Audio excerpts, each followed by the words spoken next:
Wednesday, January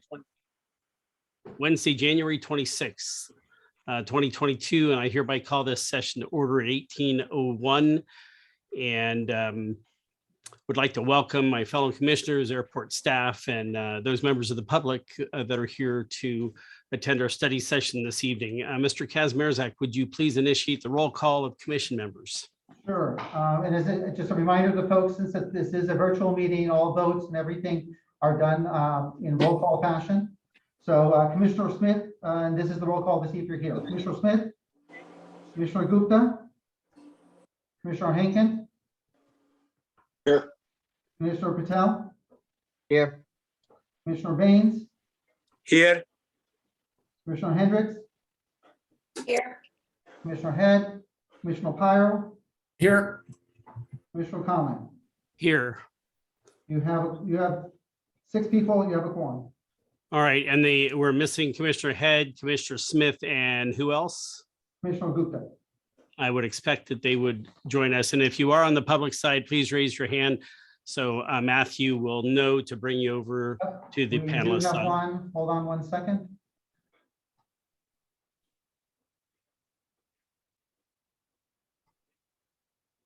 Okay, Commissioner Gupta,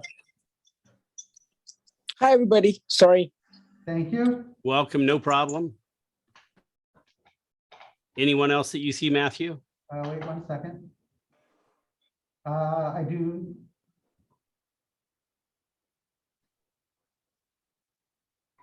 Hold 1 second.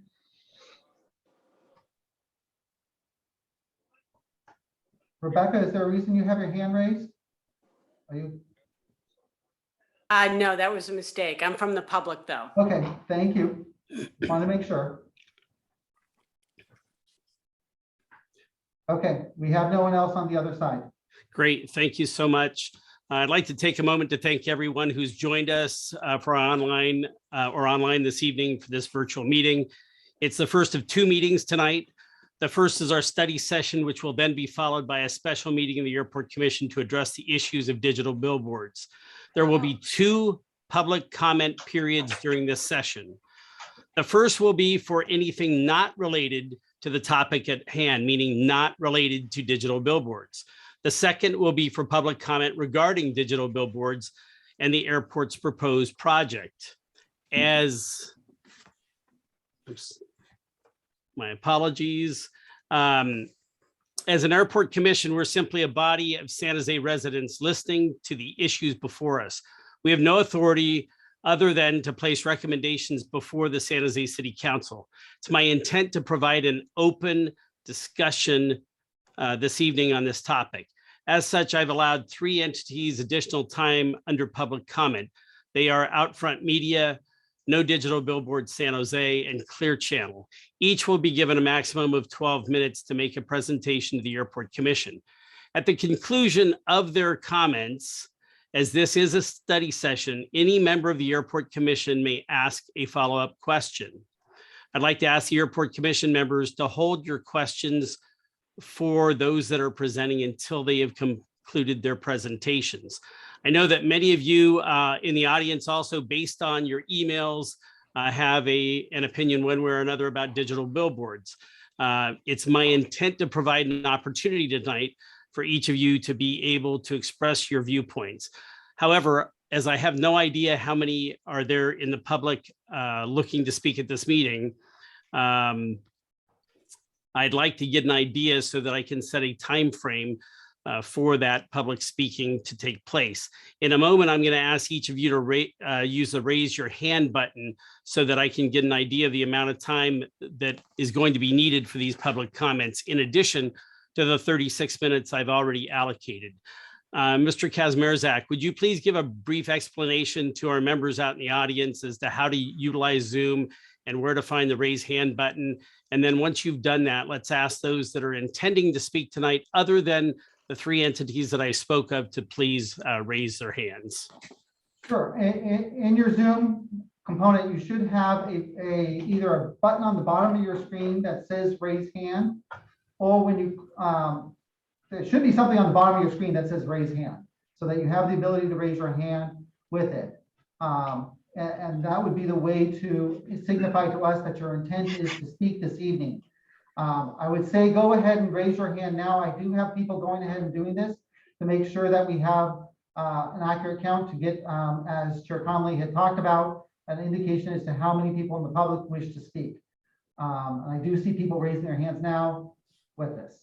We'll give you just a moment. All those that are interested in speaking tonight, if you'd please raise your hand so I could ask Mr. Kazmierzak to give me a count of those numbers, I would appreciate that.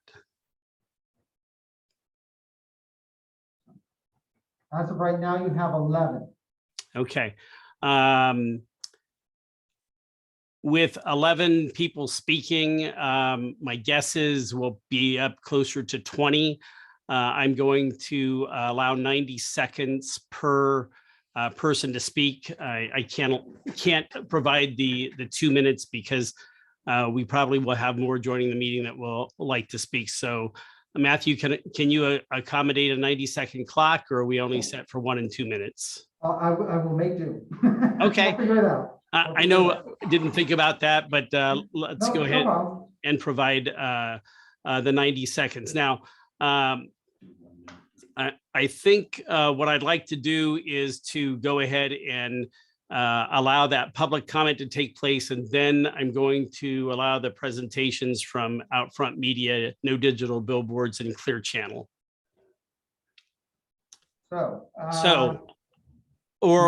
And I'm happy to do it the other way if you'd like to go with the 3 first and then do the other public comments afterwards. Well, if I'm going with public comments first, I would say everyone who's raised their hands and wishes to speak, please leave your hand up. Raise your hand now, leave it up. And the Zoom meeting will provide me it in the order of people that have raised. I'll call your name, and then I'll call the name of the person we're going to speak, and then I'll call the name of the next person looking to speak as well. So that you're given a heads up that you're going to be next. What would you like to do, Chair? Well, and I realized this just now, but do we have any? Let me ask everyone just for a second, put your hands down. Is there anyone that wants to speak on anything other than digital billboards tonight? So if everyone would put your hands down in just a moment, be ready to click, and we'll take your hands back up. But is there anyone looking to speak on anything other than digital billboards tonight? I have 2 or 3 hands raised. We do. Great. All right. So remember, those would be at the end of the meeting. I'm sorry, what's that? Those would be at the end of the meeting. We have a spot at the end of the meeting Okay. for other comments not related to the topics on the agenda. Okay. So right now would be only the items that are on the agenda, the agendized items, which is the billboards. Okay. So that's fine then. We will have those 3 speak at the end of the meeting. Let's go ahead and take and ask each of you to raise your hands again that want to speak on digital billboards. Okay. Okay. Yes. Please raise your hands back again. First person is going to be Carolis Berkman, and then Elizabeth, you'll be next. So Carolis. So I apologize if I'm mutilating your name. You should be go ahead and unmute yourself and have the ability to speak. I was planning to speak on the billboards. Yes, go ahead. We're speaking on the billboards right now.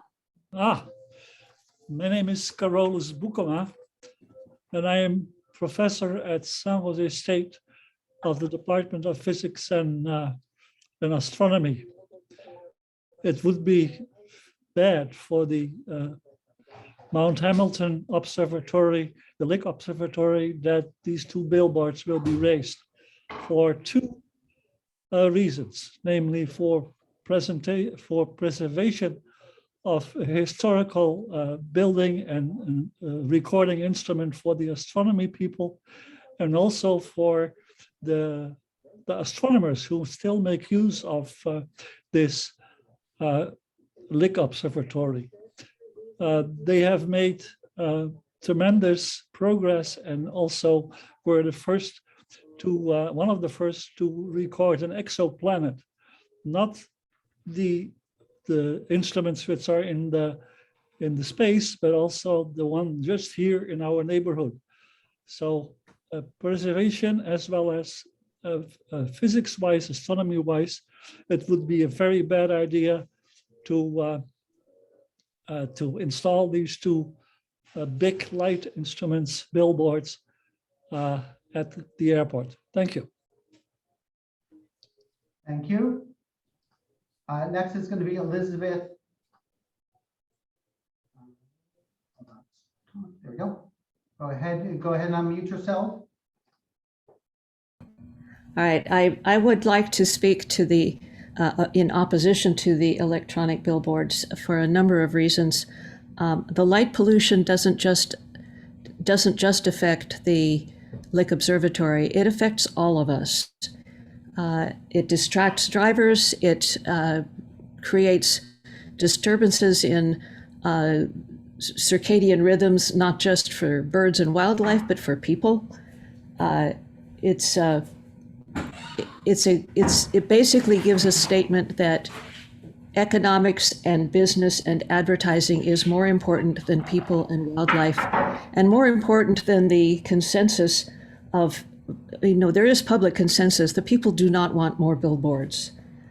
I don't think that this is offset in any way in terms of revenue benefit or other, I don't see any other benefits to the public or to residents that would offset this additional pollution and distraction and the expenditure of electricity and energy that just is, it's not worth it.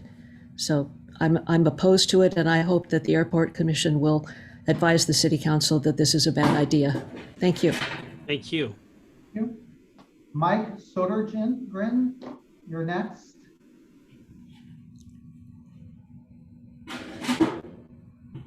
Commissioners and Chair, this is Mike Sodergren with the Preservation Action Council of San Jose. I would have preferred if we could have heard from the presentation, the speaker presentation, so that we could comment in response to that. But in absence of that opportunity, I would like to make two suggestions. We are very concerned with the effect both of these first two billboards, but the potential sort of slippery slope cumulative effect of if the city veers from its policy relative to digital billboards relative to private displays. This seems to be a trigger event that just allows, anything goes. I would highly recommend that before the commissioners vote on this, and ultimately before the council votes on this, that you request a meeting with the UC observatories, get a tour that's done by their astrophysicists, and I believe that you will unanimously reject this, this proposition. We are very, very concerned that that the history that is so unique, this observatory was placed on a mountaintop, which was the first that was not at sort of city level core. And they did that to get above the noise, and the noise is light. Thank you. Thank you. Mary Pizarro, you are going to be next. If you unmute yourself. Hi, my name is Mary Pizzo. I'm a resident of San Jose. My concern is that I am not convinced that the airport will actually be receiving $400,000 in revenue as a result of using their property for electronic billboards. I would much prefer the airport use their resources to encourage the current carriers to increase their offerings to the public. There are woefully few direct flights from San Jose to the East Coast, which I think if you spent your time finding ways to increase the amount of carriers in your airport, it would be a much better revenue source all around. Thank you. Thank you. Katya Irving, you're next. Hello, this is Katya Urban, and I'm a resident of San Jose. And I'm really, this billboard thing just fills me with dread. If these billboards at the airport are approved, it's just going to open up a door for so many more billboards, and it's really going to empower the billboard industry to just push in, which they're already doing. There's a new illegal electronic billboard off of 87 near Almaden Expressway, and that's the same company that has already illegal billboards, and I'm sure they think they can win a lawsuit if the city starts approving billboards on city-owned land. And I just think it's a huge mistake, and it's just going to be horrible for the image of our city, and the residents don't want it. And I really do commend the Airport Commission for really considering all aspects of this, and really understanding what the trade-offs are. The light pollution is already really bad in San Jose, and I don't know how many more electronic billboards will come up if these billboards get constructed. Thank you. Thank you. John Miller, and then Stephanie, you're gonna be next. John Miller. Good evening. This is John Miller. I'm speaking as an individual tonight, and I'd like to just touch upon some important takeaways about these proposed billboards that I think you should keep in mind before casting a vote.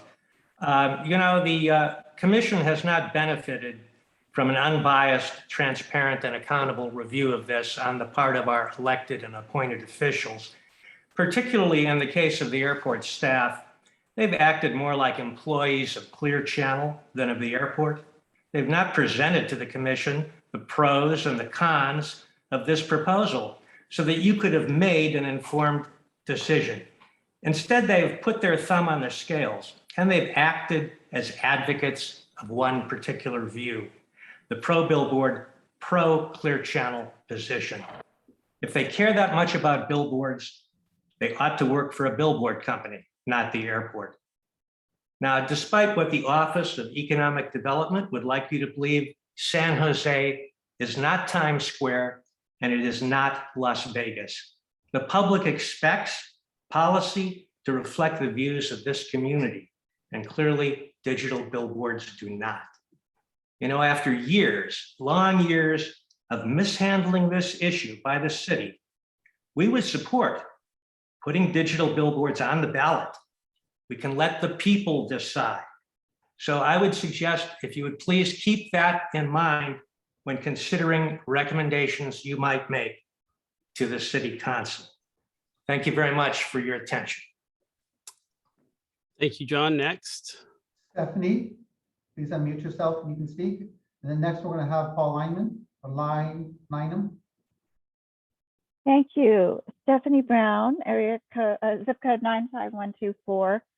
I'm speaking tonight in opposition of any digital billboards permitted by the Airport Commission or the city. I want to emphasize, I grew up in Las Vegas. I want to emphasize the visual degradation that happens to a community when you start going in this direction. And it is a light pollution, a visual pollution, a distraction from the natural features that your community offers. And it's also flies in the face of things that California is known for and stands for, which is its beauty and its preservation of the environment. And in light of the climate crisis that we're facing, even having a meeting about this, where we're spending time and money of staff to research this, to take minutes even for this meeting, is so inappropriate. We need to be spending our time and our resources building resiliency for our community to prepare for the climate crisis that's in our laps, and not talking about degrading our community with these digital billboards. Thank you.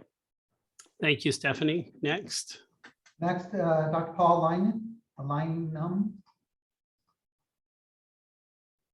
Go ahead and unmute yourself. Good evening. My name's Paul Lynam. I'm an astronomer at Lick Observatory.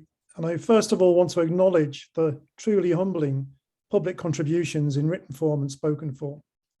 We also want to acknowledge the voices of the pro-billboard lobby who do cite some benefits to billboards. However, the opponents do not seek to change this. We do not seek change. We just want the existing status quo to remain. The present proposal threatens the ordinances that have protected San Jose and its people for decades, and it threatens, if overturned, to provoke and ignite a proliferation of billboards. The promised revenue for the airport is comparatively small, possibly indistinguishable from the macroeconomic fluctuations of the larger economy, if the Federal Reserve statement this morning is to be believed. Favouring the proposal ignores majority public opinion, which is a great concern. The study lacks credibility and unjustifiably extrapolates out of date and out of context recommendations. And proponents have made unsubstantiated claims that invoke misapprehended ratios in terms of billboard removal. I urge you to once again reject the Billboards Project.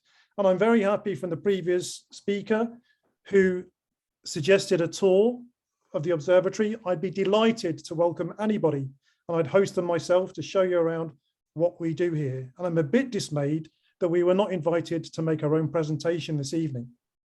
Thank you. Thank you. Next is Arush Agwal. Apologize for the mispronunciation. If you can go ahead and unmute yourself. Hello, my name is Ayush Agarwal. I'm a high school junior based in Penn Silicon Valley. I kind of just wanted to talk about, some of the points that other people also mentioned earlier, which is that the light pollution that the billboards will create is quite substantial, and given the harms to the Mount Hamilton Observatory, Lick Observatory, I've been there myself many times. My dad just recently biked there. It's really beautiful in the night, and it's already kind of being degraded over time due to the increasing light pollution, increasing housing construction, etc. That causes the increased light pollution. And I think it's quite necessary to not further that and damage how many stars are we can see in the sky, etc., with the increased light pollution from the billboards. So, yep, that's my stance. Thank you, sir. Next. Thank you. Next is going to be Steve. That's I only have the word Steve. You should.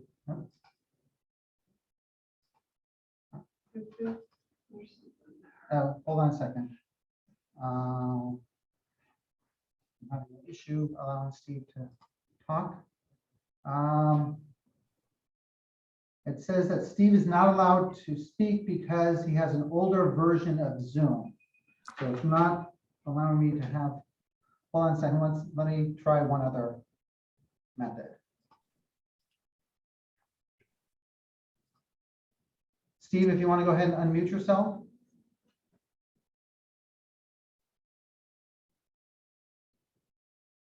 Well, there you go. Can you hear me? Go ahead, yes. Okay, thank you. Well, that's interesting. I've been on Zoom meetings all week.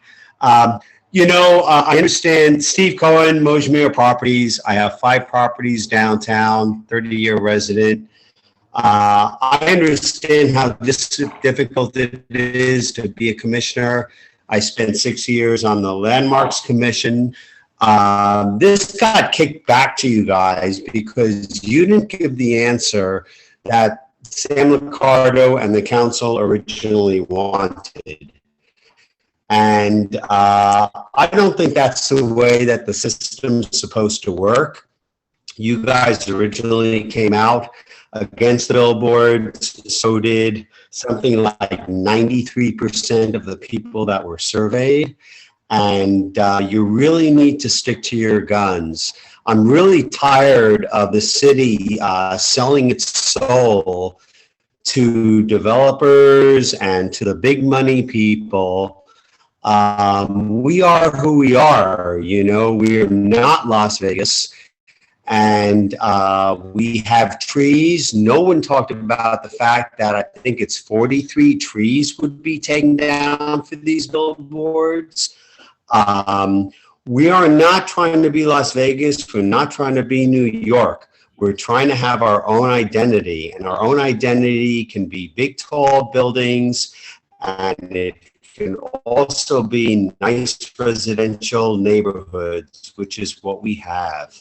And to sell our souls to Clear Channel or to developers or anybody else, I think is really a crime. And it's going to be up to you guys, because you're not elected, to speak for us. And I wish you luck, and I appreciate everything that you got to do. I know it's not easy. Thank you. Okay, we have one last one, Sue.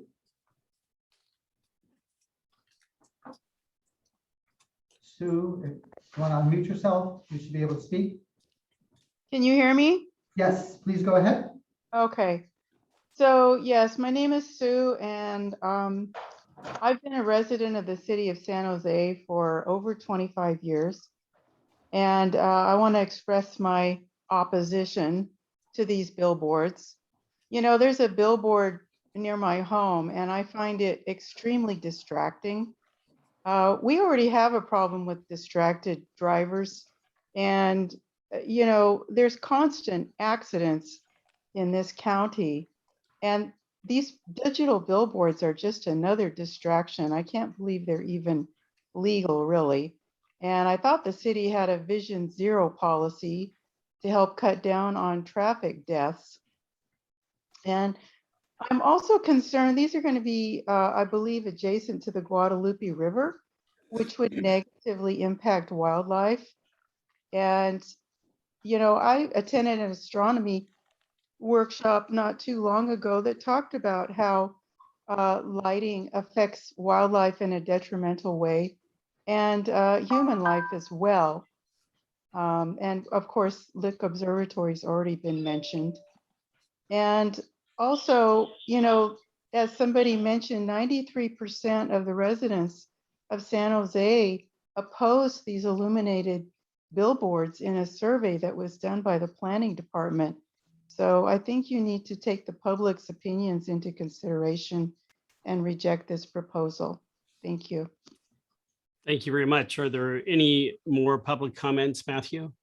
I have one more that just popped up. Raja, let me allow you to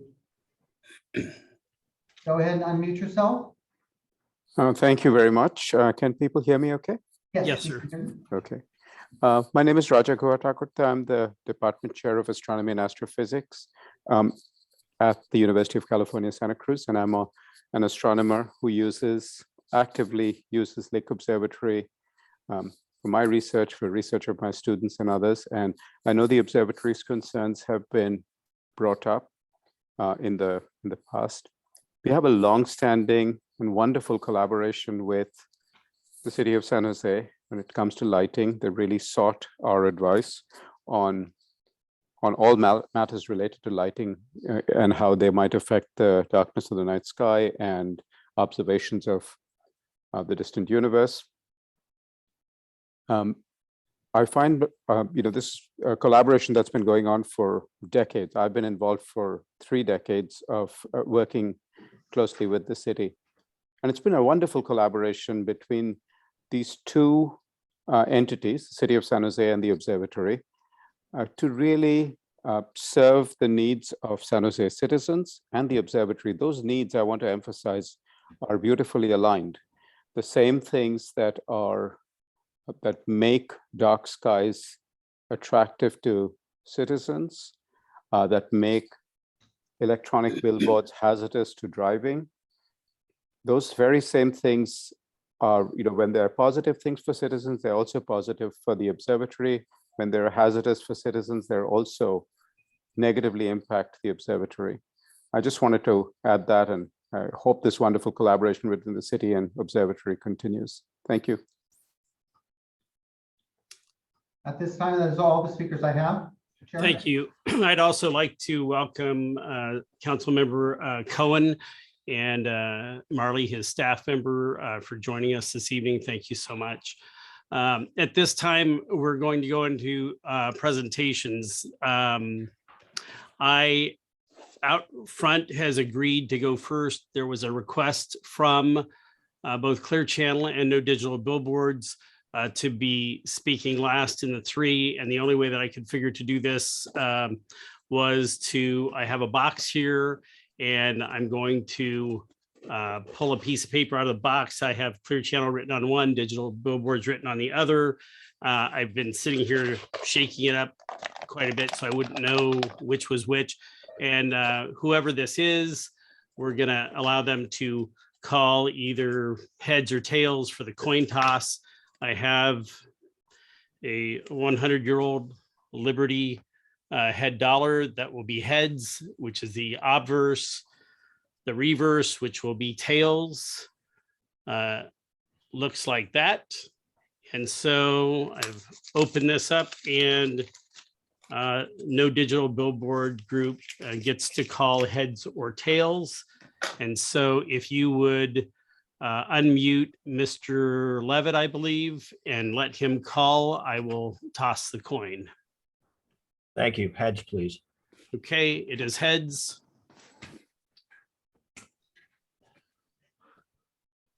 It is tails. Therefore, Clear Channel will be going last in the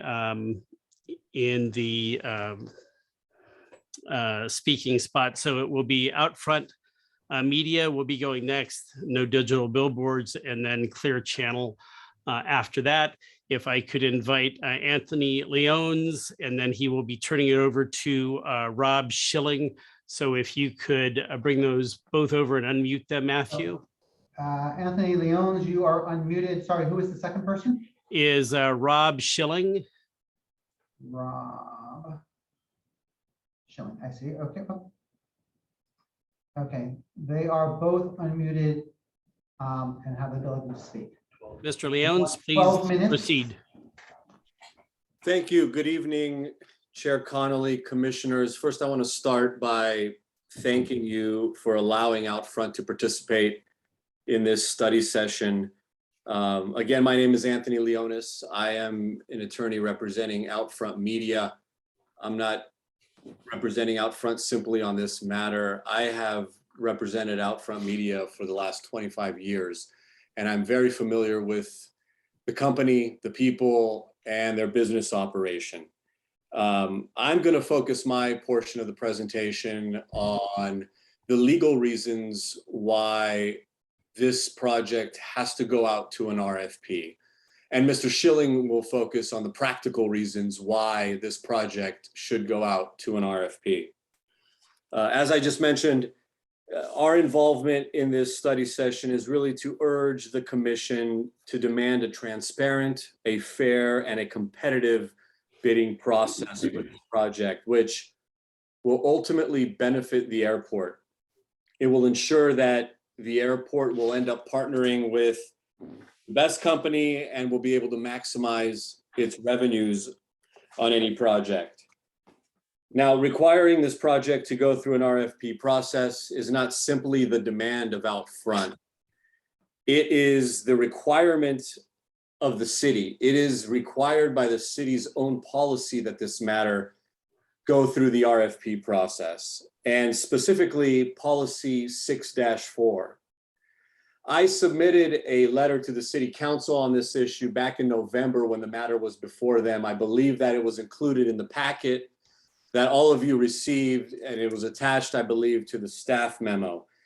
That letter goes through in detail why this matter, why policy 6-4 applies here, and why this project needs to go through the RFP process. However, I will summarize it here for you. Back in 2017, 2018, the city decided it wanted to explore outdoor advertising opportunities, and therefore it amended policy 6-4 to include the opportunity for outdoor advertising projects on city-owned property. And it focused on two components, one, generating revenue, and the other component is removing existing signs. And therefore it came up with a reasonably comprehensive policy 6-4 that included site locations as well as sign approval process. in order to build an outdoor advertising sign in the city of San Jose, you have to comply with 6-4. There are no exceptions. There's no ambiguity whatsoever. If you look at section 6-4, policy 6-4, under sign approval process, the very first paragraph 1, states the city will solicit proposals for signs to be approved pursuant to this policy. That's unambiguous, and it contains no exceptions.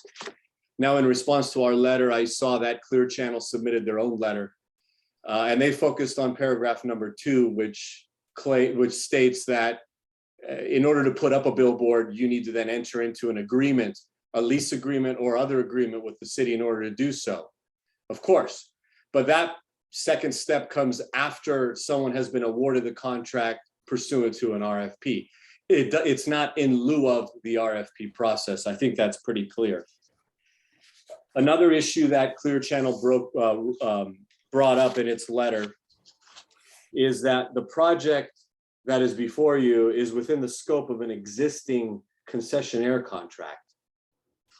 First of all, the contract they're referring to was entered into in 2007 pursuant to an RFP at that time. As I mentioned earlier, policy 6-4 wasn't revised until 2018, first of all. So this 15-year-old contract could not have included outdoor advertising, and in fact, it didn't.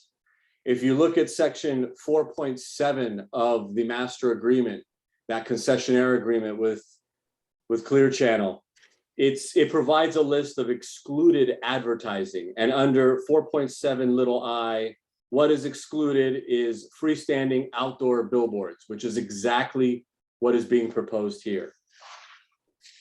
Clear Channel also brings up another point in its letter. This agreement has been amended 6 times over the last 15 years for various reasons.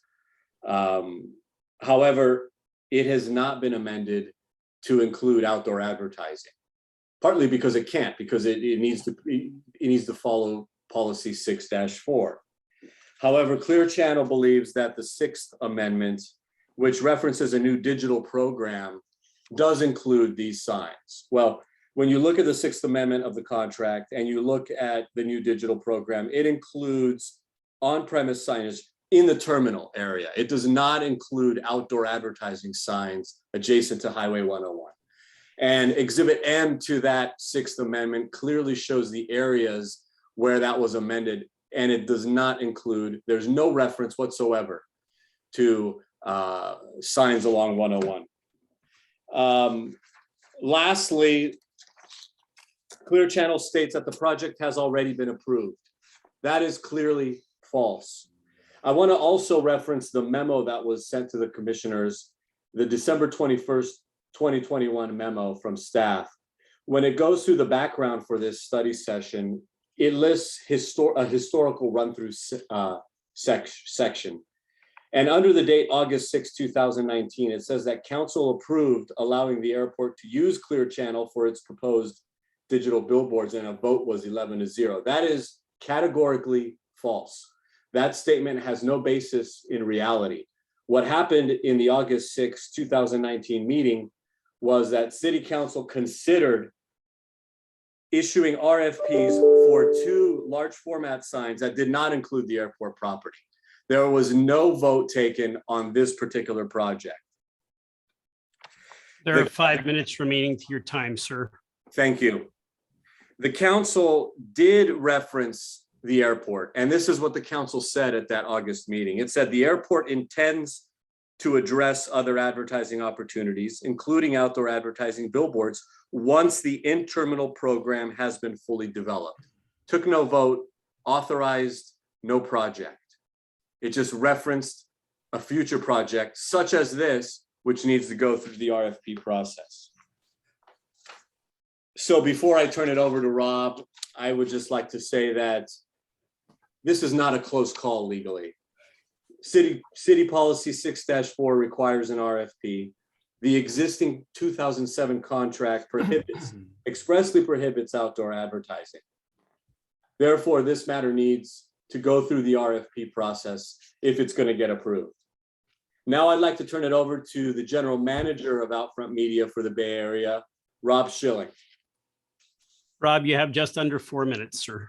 Thank you. And thank you, Tony. Well, certainly we very much appreciate the being included in this discussion. And to Tony's point, I mean, we are simply just here to ask for transparency in this process and be given the opportunity to participate and compete for this project and hopefully partner with the airport. I think, it goes without saying that the airport has much to gain by allowing a competitive bid. And I can say with a very, very high level of confidence that there's only upside. Just since our inquiry questioning the sole source nature of this agreement, the number of billboards that will be taken down increased. And certainly, that can't be just coincidence. The other point I'd like to make is, given the footprint of OutFront Media here in the Bay Area, including our office in San Jose, our financial stability, our commitment to helping local businesses grow in San Jose, you can be assured that OutFront will submit an economically competitive proposal that will very likely exceed that of the current offer, and in turn, obviously maximizing the SJC revenue. One other thing I'd like to add, and I paid close attention to the comments. There are many, many dozens, if not hundreds, of examples of emergency messaging that billboards have provided, whether it be Amber Alerts, Silver Alerts, FBI Most Wanted, literally life-saving messages that have been quick to save lives. And I know that might sound like a bit of an exaggeration, but those examples are out there. So it's, billboards do serve a purpose, not only just growing businesses, but and certainly revenue, which is a big piece of this. But we do try to be good stewards of the business, and I'm certain that the Clear Channel folks would agree. So thank you for your time. We'll be here to answer questions should you need them.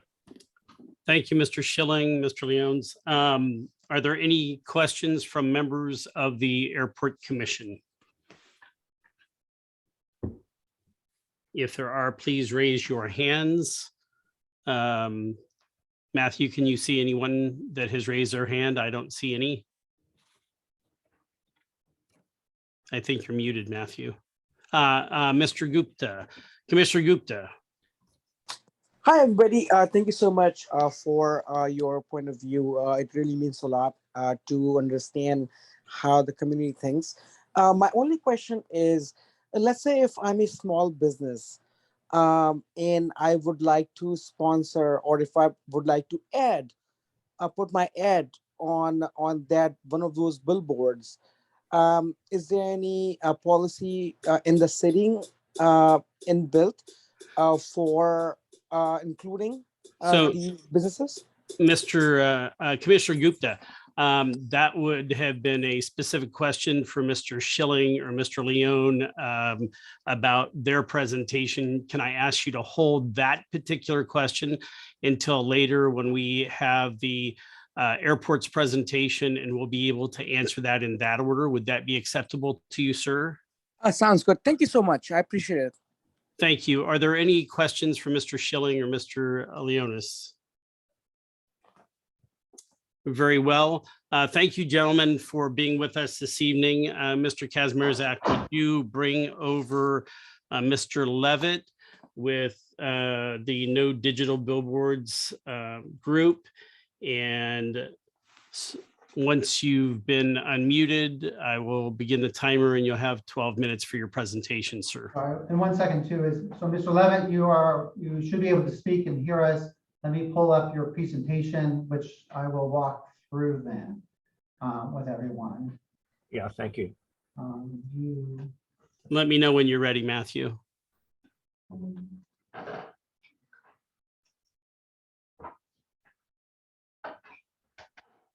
Okay, you should be able to see. Oh, wait, stop. There we go.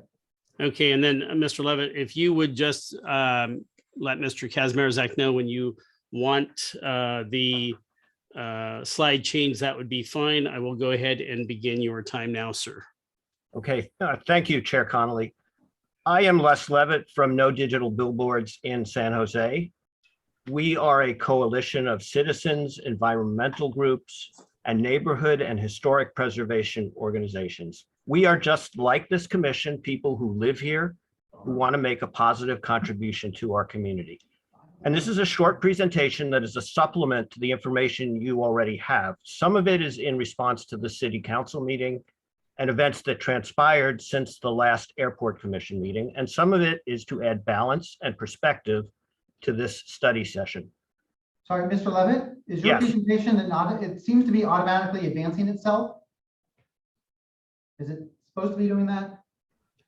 You must have had it on a timer, Mr. Levitt. I believe that is a setting in I'll try and stop in it. Acrobat. Yeah. I believe it's in the view pull-down menu. I'll just do it this way. Okay. All right. Let me know when you say next slide. And I did pause your time since we were having a little technical issue there, sir. Yes. So you have about 11 minutes left. Thank you. Okay, just to let you know, my colleagues Jason Hemp and Jason Miller John Miller are also here to answer questions. Next slide, please. What was good for the environment and business in the 1970s and 1980s is still good today. How did we lose our sense of the definition of beautification and the concept that beautifying our city would encourage economic development? One new highlight we'd like to inject is that Norman Y. Mineta, for whom the airport is named, was a proponent of the ban on new billboards when he was mayor of San Jose. Let's not disrespect his legacy. Next, please. As a reminder, the city's own survey with more than 2,000 respondents showed 93% opposition to billboards like those proposed for the airport. Does SJC know what passengers want? If 93% of survey respondents don't want freeway-facing digital billboards, it's a good bet the majority of passengers at SJC don't want them either. Have they ever been asked? There are many San Jose contentious issues, but billboards are clearly a public consensus issue, and people from every council district responded with concern once they learned that the ban on new billboards that had been in place for 35 years might change. This should be an easy issue for elected and appointed officials. Next. The airport billboards would be giant symbols of disregard for the city's climate smart and carbon neutral 2030 policies. Any project that increases power consumption just for the sake of advertising needs a deep look. Saying the source of energy might come from San Jose Clean Energy is a smokescreen. Adding anything that consumes energy to the grid is moving in the wrong direction, especially if you start to think in the context of barely having enough power to support peak usage days. Remember rolling blackouts on the hottest days. In New York last year, there was an uprising as residents were asked to conserve energy and turn off their air conditioners for fear the system could collapse. And yet the billboards in Times Square, which are giant power wasting structures, stayed on. San Jose should never have to face this kind of scrutiny or challenge of hypocrisy. If San Jose says we're a leader in steps to combat climate change, then walk the walk. Making policy is great and publicizing and cheerleading about environmental policies is fine, but then turning around and actively promoting electronic billboards is at best inconsistent and at worst totally wrong. Next. If you wanted to beautify the city, would you put up billboards? No. If you wanted to combat climate change, would you put up giant power-hungry billboards that would be symbols of wasteful energy use? No. If you wanted to improve the city's traffic safety, would you put up billboards which the EIR specifically says are angled toward drivers on 101 and right at a particularly dangerous choke point? The answer is no.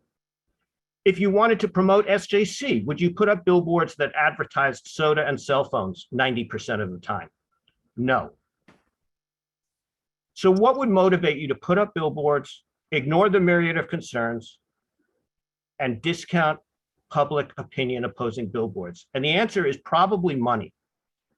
So let's look at that, but not from a simplified top line revenue number, but a bit deeper.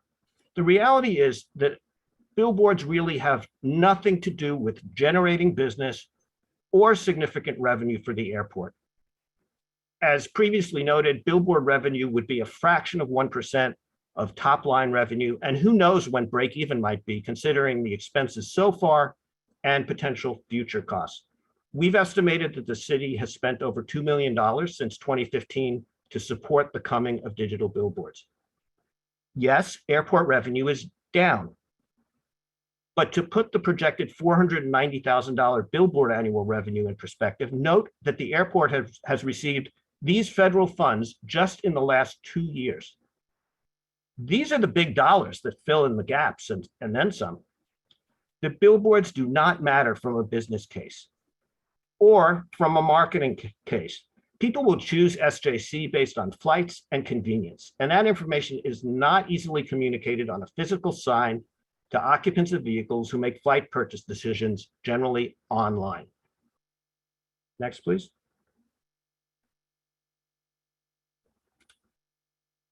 We've had some questions about the illegal billboards at Highway 880 and 101 and along 87. Those were put up without permits, and they violate the ban on new billboards on private property that is still in effect. The city has been in a lawsuit since 2018 trying to force the removal of those billboards. And that situation is a preview of what to expect here, even if the first billboards are allowed. You're getting the flavor already. Already it appears that Clear Channel and OutFront are ready to confront the city with dueling lawsuits related to their interpretations of the 2007 advertising agreement. Letters from each side's law firms are part of the information package attached to this meeting agenda. Furthermore, if San Jose allows billboards on public property but not on private property, there will likely be industry lawsuits claiming a violation of the anti-competitive provisions of federal law.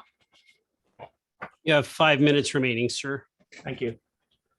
The article noted on the right side of this slide was written by a lawyer for the billboard industry, where she spells out, quote, the San Jose problem, and notes how it would be a no-brainer to take on the city.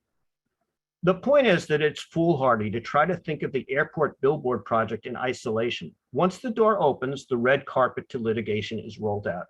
And litigation is part of doing business for outdoor media companies. Because even when billboard companies know they will lose in court, usually the billboards are allowed to remain standing, generating revenue until the court rules, which can be years. If you go on your phone right now and Google billboard litigation, you will see a flood of information and many cases with Clear Channel. It's a mess in Los Angeles, and now there is a similar uproar in Baltimore. And in Houston, the city is currently backing off their billboard plans after truly assessing the litigation risk. The answer here is, don't put San Jose at risk. Simply avoid all of this. We have many more things to spend taxpayer money on than billboard lawsuits. Next, please. If the airport was truly interested in creating a gateway that welcomes visitors, then an entirely new RFP process should be undertaken. The city created an ugly garage, then did the worst possible signage, and now they want to make it worse by putting gigantic digital billboards with advertising in front of it.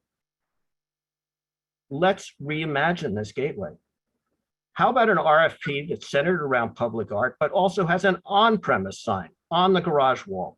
Instead of 10% time, 100% of the content could be associated with promoting SJC, upcoming San Jose events, and sights to see in our city, all without any possible association with unknown content that could show up on digital billboards. If anyone is looking for a compromise about what to do here, then this is the kind of RFP that you should be looking at issuing. Next, please. The only new information we are aware of is the day the issue went to the city council, Clear Channel said they would take down some billboards in San Jose. Never mind that had been in Council Policy 6.4, and Clear Channel had 18 months or more to comply. This was just more of the same lack of respect for policy and lack of transparency, which put special interests ahead of public interest. And also note that we continue to harp on the idea that the Council Policy 6.4 from 2018 that opened the door to new billboards has major flaws, not the least of which is that it was adopted without adequate public outreach, and it was parroted from outdoor media companies totally in their favor, and it is ripe for a thorough review. Next, please. This slide shows why everyone should pause and ask for some accountability before rewarding a vendor with new opportunities to create blight. The billboard on the left, identifiable as property of Clear Channel, was in that state for 8 months at a prominent location next to the SAP Center. The billboards in the middle are along Coleman Avenue, the other major route between the airport and downtown. Is this how we want to welcome visitors, with beer and tequila ads? And do even more of this with new billboards on the other side of the airport? The photo on the right is another example of how purported community benefit turns into a public right-of-way mess. This is one of the blue bus stops just east of City Hall that is a constant mess. And who's responsible for the maintenance? Not the city, but Clear Channel, who was allowed to put up these shelters with advertising after agreeing to properly maintain them, which it repeatedly fails to do. Next, please. 50 seconds, sir. So in summary, what should the Airport Commission do? If you see that the billboard project doesn't provide significant revenue and that the bottom line revenue is really unknown and possibly negative, then you're left with a question, what is motivating this? And we think the evidence is that there is a relationship that became too cozy between Clear Channel and airport staff, and you could call that crony capitalism. And this is where the Airport Commission and the city auditor and the city council have a chance to step up and question what has happened. The point is, airport staff first asked for a rubber stamp, and they continue to give you narrow arguments why billboards would be okay. And we are asking you to again say no, and take a much more comprehensive and analytical view of what's happening here. This is not a situation where some last-minute compromises or mitigations somehow make this project any more palatable or change the reasons why it should be rejected.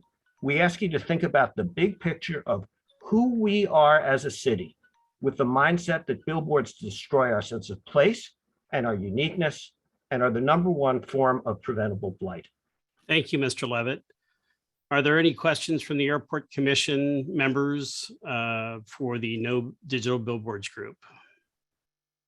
Vice Chair Pyle, I see your hand raised. Thank you, Chair.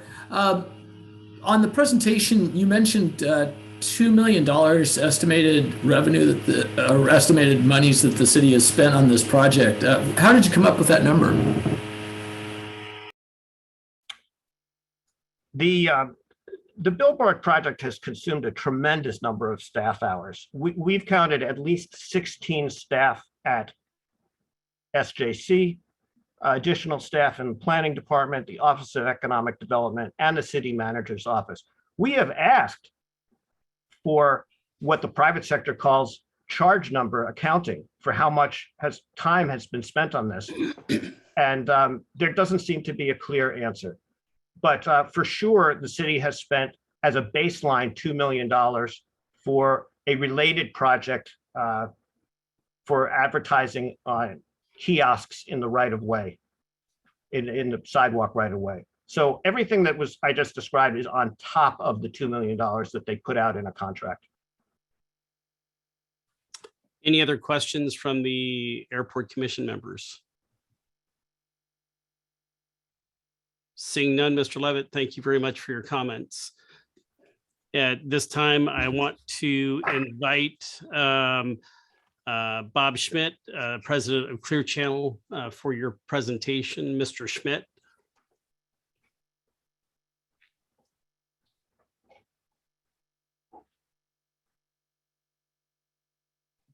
Okay, am I live here? You are, sir. Welcome and thank you for being here this evening. You will have an uninterrupted 12 minutes. So Thank you, members of the commission, for allowing us to present information at this study session on the environmental report associated with the installation of billboards at the San Jose Airport. Billboards are not created equal. The billboard project at the San Jose Airport is something the airport and the city of San Jose can be proud of. This project has been thoroughly vetted in the most public of ways. Clear Channel welcomes healthy dialogue and regulations of signs. We do not believe billboards should be everywhere. This project will reduce the total number of billboards in San Jose. This project will effectively relocate billboards out of residential areas and onto freeways. We will share with you the straightforward process that has been followed. We have followed the rules defined by council. We have respected the environmental report. We have made mitigations that have allowed the city planning and the FAA to approve the environmental report. Next slide, please. These are the 4 specific documents, policies, memorandums, and a contract that govern the entitlement and installation of billboards at San Jose Airport. First of all is policy 6.4. So after 8 years of study and vetting, the city sign code was modernized. The question of billboards, yes or no, was asked and answered by City Council through policy 6.4. The answer was yes to billboards in 2018. In 2019, the city amended the concession agreement between the airport and Clear Channel. It created, in part, the country's first all-digital in-terminal advertising program. It was a groundbreaking event. The airport's Clear Channel provided the airport's design, capital, marketing, and operational expertise. And what the San Jose Airport and Clear Channel have created in terms of a transformative advertising concession and passenger experience is unmatched. It squarely positioned the airport as a technology innovator and leader, and it also allowed the airport to add sites in terminal and outside of the terminal. The next document that controls is the outboard billboard memorandum that defines, among other things, the procurement process for billboards. And then finally, there is the project plan under the airport concessionaire. Through a council approval of these documents, the city expressly approved and anticipated digital billboards at the airport and approved the airport's direct negotiation with Clear Channel. I am not going to present broadly on these items as they are not part of the environmental study session, and they have been previously addressed by the city council and are not the subject that is agendized tonight. I am happy to take relevant questions from the commission as we go forward. My focus is going to be on the environmental mitigations CCO has made. And I also want to state for the commission that although David J. Powers is under contract with Clear Channel to complete the environmental addendum for the project, they are an independent consulting firm that works at the direction of the city, not Clear Channel. The contents of the environmental addendum represent the city's analysis and conclusions regarding the environmental impacts of the project. Clear Channel had no input in the contents of the document other than ensuring the project description was accurate and that the required mitigation measures could feasibly be implemented. Next slide, please. I want to share with you the project path leading up to the environmental report in today's session. So it started with CCO properly submitting a letter of intent to the airport director per the contract requirements. After review, the airport approved the project plan. From that point, we conducted surveys, site plans, and soils. The project plan was then submitted to city planning for review. It was upon this review and approval that the environmental amendment began. And as a note, this is the same group who performed the airport CEQA document. So after that work was completed and approved, it was circulated for public comment. And there were a lot of comments. After complete review of public comments, city planning supported the project environmental. I should also note that the FAA has supported the project at this particular point in time. And I would say that I would also let you know that after our review here, that it will go to council for final vote of approval on the EIR document, and would let you know that we have continued to perform in good faith and reliance on the documents that I referenced. We've committed a lot of work, 2 years, and have spent hundreds of thousands of dollars moving this project forward. Next page, please. So specifically in terms of mitigations, the project does remove 8 billboards at the 4:1 ratio per policy 6-4 guidelines. Relative to illumination, it complies with and incorporates dark skies guidelines. The billboards will be turned off from midnight to 6 a.m. There will be no content, no still content, it's only still content, no moving images, no video, no flashing or animation. So as such, it meets the requirements put forth in the environmental document. Next page, please. I wanted to show this because I think it goes to some of the point of what we're trying to do and how we're trying to mitigate. This is an array, this is a billboard. It is an array of blue, green, and red diodes. The billboards at the airports have custom shields. So if you look at the right-hand side of the screen where there's a blue diode and you see a baffle over it, this physical baffle is designed specifically for the outdoor industry. It's to provide better downward imaging while reducing upward light. The FAA in particular factored this technology into their evaluation and the safety of the project. Next slide, please. So energy, we're going to be purchasing energy from San Jose Clean Energy, which is 90% carbon free. As previously noted, we are removing 8 billboards. They are coming off the grid forever. There was mentioned by other folks about the Guadalupe River environmental. The project complies with the Department of Fish and Wildlife requirements. We relocated one of the signs 55 feet further away from the river. And we also converted one of the digital faces to a backlit billboard that lowered the illumination, going from 0.3 foot candles to 0.1 foot candles. There was talk about trees as well. Our mitigations cover that as well. Native tree replacement 5:1, non-native tree replacement 4:1. We will be planting close to 200 trees as we go forward with this project. Next slide, please. As mentioned previously, it has FAA approval. Sir, you have just under 4 minutes left. Thank you. The FAA is the gold standard. They have weighed in on the report. They have said this is safe for all involved. Next slide, please. These are renderings of the billboards, and it goes back to the notion I started with.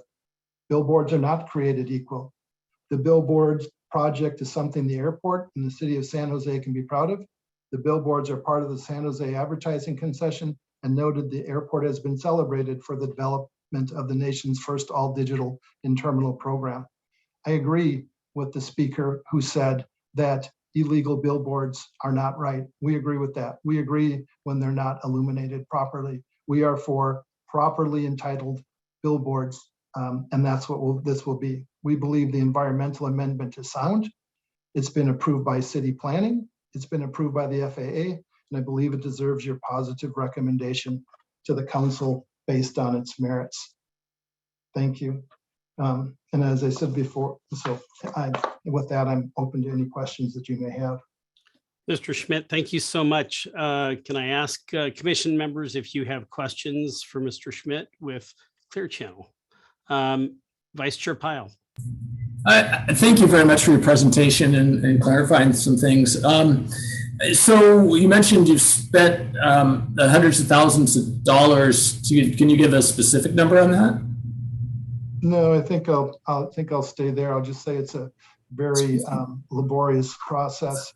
We've hired consultants, we've done soil work, we kind of detailed what was out, but it has been very expensive. I can imagine the EIR is a lot of pages there. So we're moving 8 billboards. I thought, wouldn't it be 4 billboards per sign? Would that be 4 times 3? Because there's 3 digital and 1 analog sign or a traditional sign, right? So the definition of sign is sign, it's not faces, and per the policy. Okay, so that's very confusing to the layman. So even though you've got a thing that I would call a sign, and you have 1 on each side in a V, what do you call those, billboards then?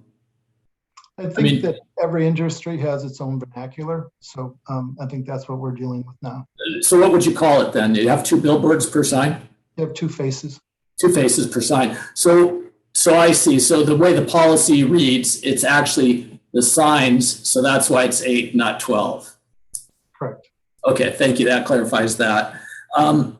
Sorry, I just have a couple more. Along those lines, the billboards that you're removing are going to be traditional ones because you have traditional billboards out there, right? So I assume that you'd only be removing clear channel billboards, and those would be in San Jose, and they would not be digital billboards. So the question is, those traditional billboards, the lighting requirements are much less. It's not 100, or it's not 59 megawatts per megawatt hours per year. What can you give us a scale of how many megawatt hours a traditional billboard would consume? Can I get back to you on that particular one? And you're right. We would not be taking down. We would be taking down clear channel billboards. We would not be taking down other. But they would be billboards that only are illuminated at night now, and it'd just be lighting the vinyl or whatever the face is. Exactly right. Okay. I think, yeah. Oh, and I'm sorry, one last one, and this again, you might defer this to the staff. I'm curious on the truth, how that works. That's money that you guys pay, and then that goes to another party. I don't know if it's the city or some nonprofit, and then they distribute it to get the trees planted. Is that correct? Yeah, we would subcontract that out. Our clear channel people were not arborists and those things, so we would pay to have that work done. Okay, so you'd actually make sure it got done then. It would, because I've seen other development projects where it kind of goes, there's a pool of money in it, and then it has to be spent, and there's timeframes and stuff. But okay, so thank you very much, and thank you for the presentation. You're welcome. Thank you, Vice Chair Pyle. Commissioner Hendrix, you have your hand up. Please unmute yourself and you may ask your question. Thank you very much for the detailed presentations. I just have one quick question for Clear Channel on the permits from Caltrans. Have those been secured yet? No, they have not been secured yet. Have they been applied for? Have you submitted applications? No, we can't submit applications until that we go through council and actually get building permits. We have to get building permits and then take that to Caltrans and show them that we're taking down signs as well. Caltrans has its own set of regulations. We're a highly regulated industry. So first we need to deal with San Jose, and then we'll be dealing with the state of California. All right, thank you. Other questions from Commissioner Patel? I see your hand raised. Unmute yourself, sir, and you may speak.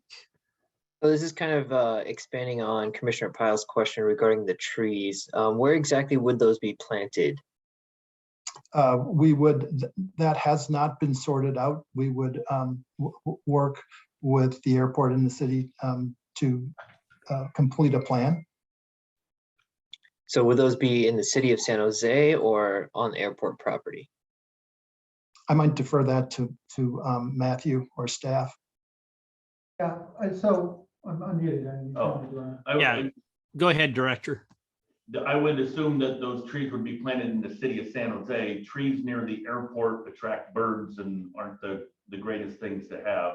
And I think within the city of San Jose, there's a lot of area that could really utilize the trees.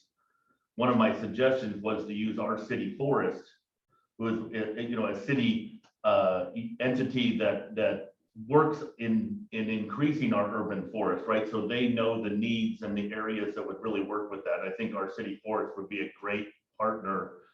It's up to Clear Channel and planning and development downtown, but I think that would be the kind of partner that would really help make the biggest bang for the buck with the trees.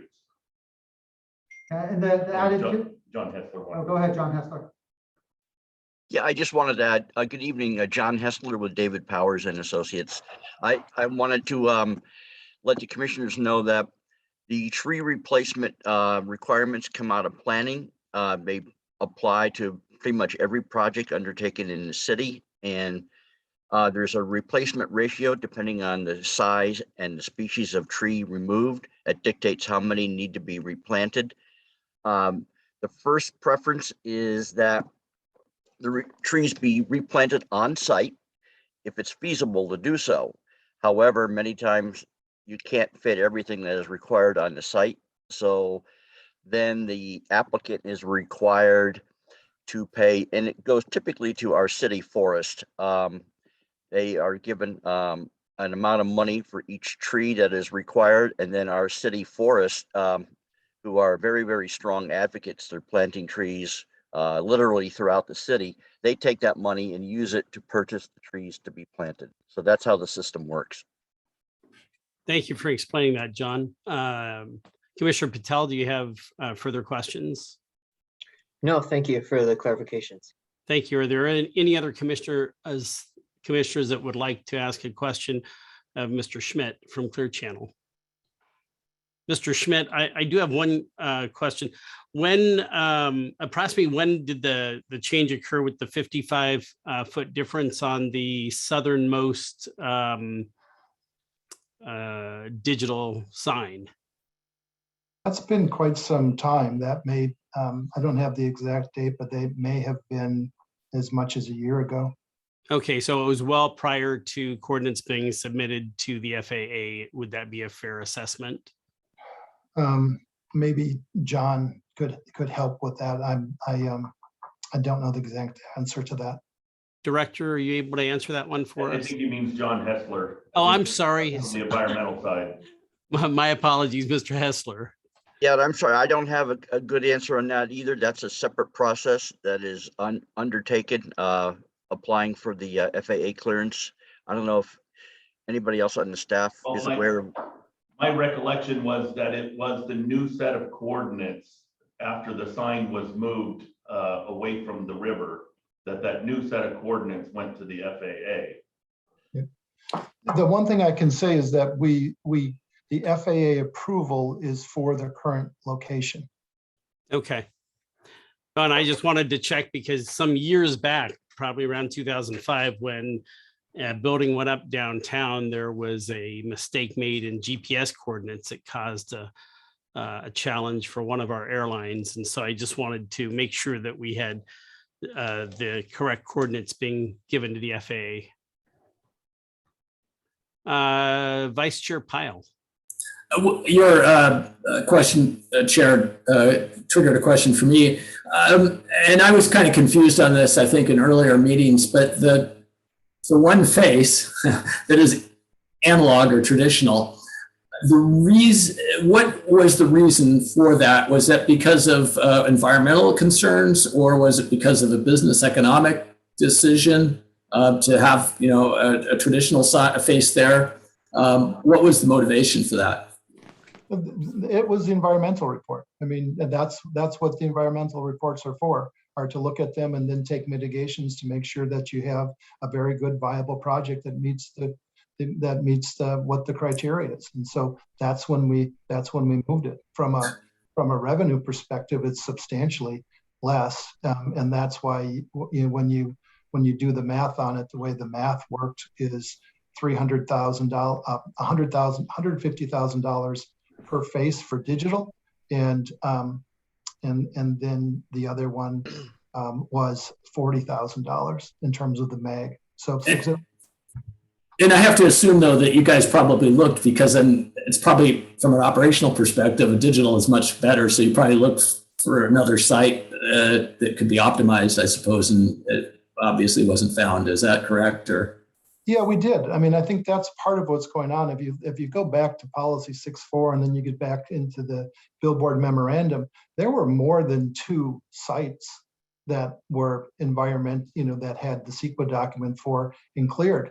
We're not for the proliferation of billboards. We want them in the right locations and the right number. And just putting up more isn't better. It's supply and demand. And so we put these in the locations that we think would optimize our goals and the airport's goals and the city's goals. Any further questions, Vice Chair Pyle? No, thank you for answering my questions.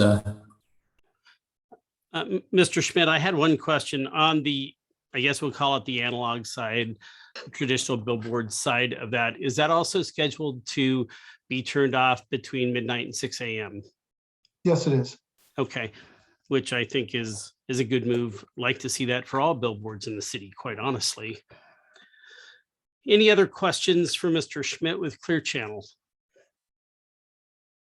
Mr. Schmidt, thank you so much for taking the time to present. Chair Oh, Conley, I'm sorry, you do hang have on. one hand. Chair Conley, you do have one hand raised. Commissioner Hendrix, would you unmute yourself and ask your question, please?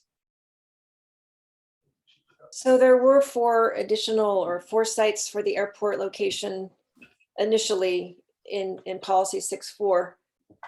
We chose the airport boulevard locations. Just quickly, how come Seaboard Avenue and Coleman Avenue weren't selected? We vetted those. Coleman Avenue in particular, we thought was going to have issues with the FAA and with the runway, and you could probably only put one face. You could put a structure up, but only one face. And so we didn't think that made sense. And similar type of analysis was done on the other location. All right, thank you. That makes sense. Mr. Schmidt, was that Coleman Avenue site where, and you may not know the answer to this, but where the old Chevron gas station used to be there? It's across from where the stadium, it's across from the soccer stadium. The site is closer to our GA hangars, Chair. So oh, okay. North of where we're building the fire station, there was a location there. And like Mr. Schmidt said, the billboard lined up with the final approach overly well. And so it didn't feel it would be something that the FAA could approve based on lining up with final approach so much. That makes sense. Thank you so much for clarifying that. We just curious on that one. Any other questions for Mr. Schmidt from Clear Channel? Sir, thank you again for joining us. We will be having our official meeting a little while later, and you are all welcome to stay for that meeting as well. I did have a request from Commissioner Pyle to present some information before the airport presentation. So maybe the airport could ask or answer some of the questions. Commissioner Pyle, do you want to ask those questions? Or is it possible that, it looks like it's possible for me to share my screen. So is that? Is it the same document you sent to Matthew? Yes. Okay, Matthew, how do you want him to handle it? Do you want him to just share screen, or do you want to? If it's the one you sent me, I can share it. Oh, okay. I think I just started. Did I just start?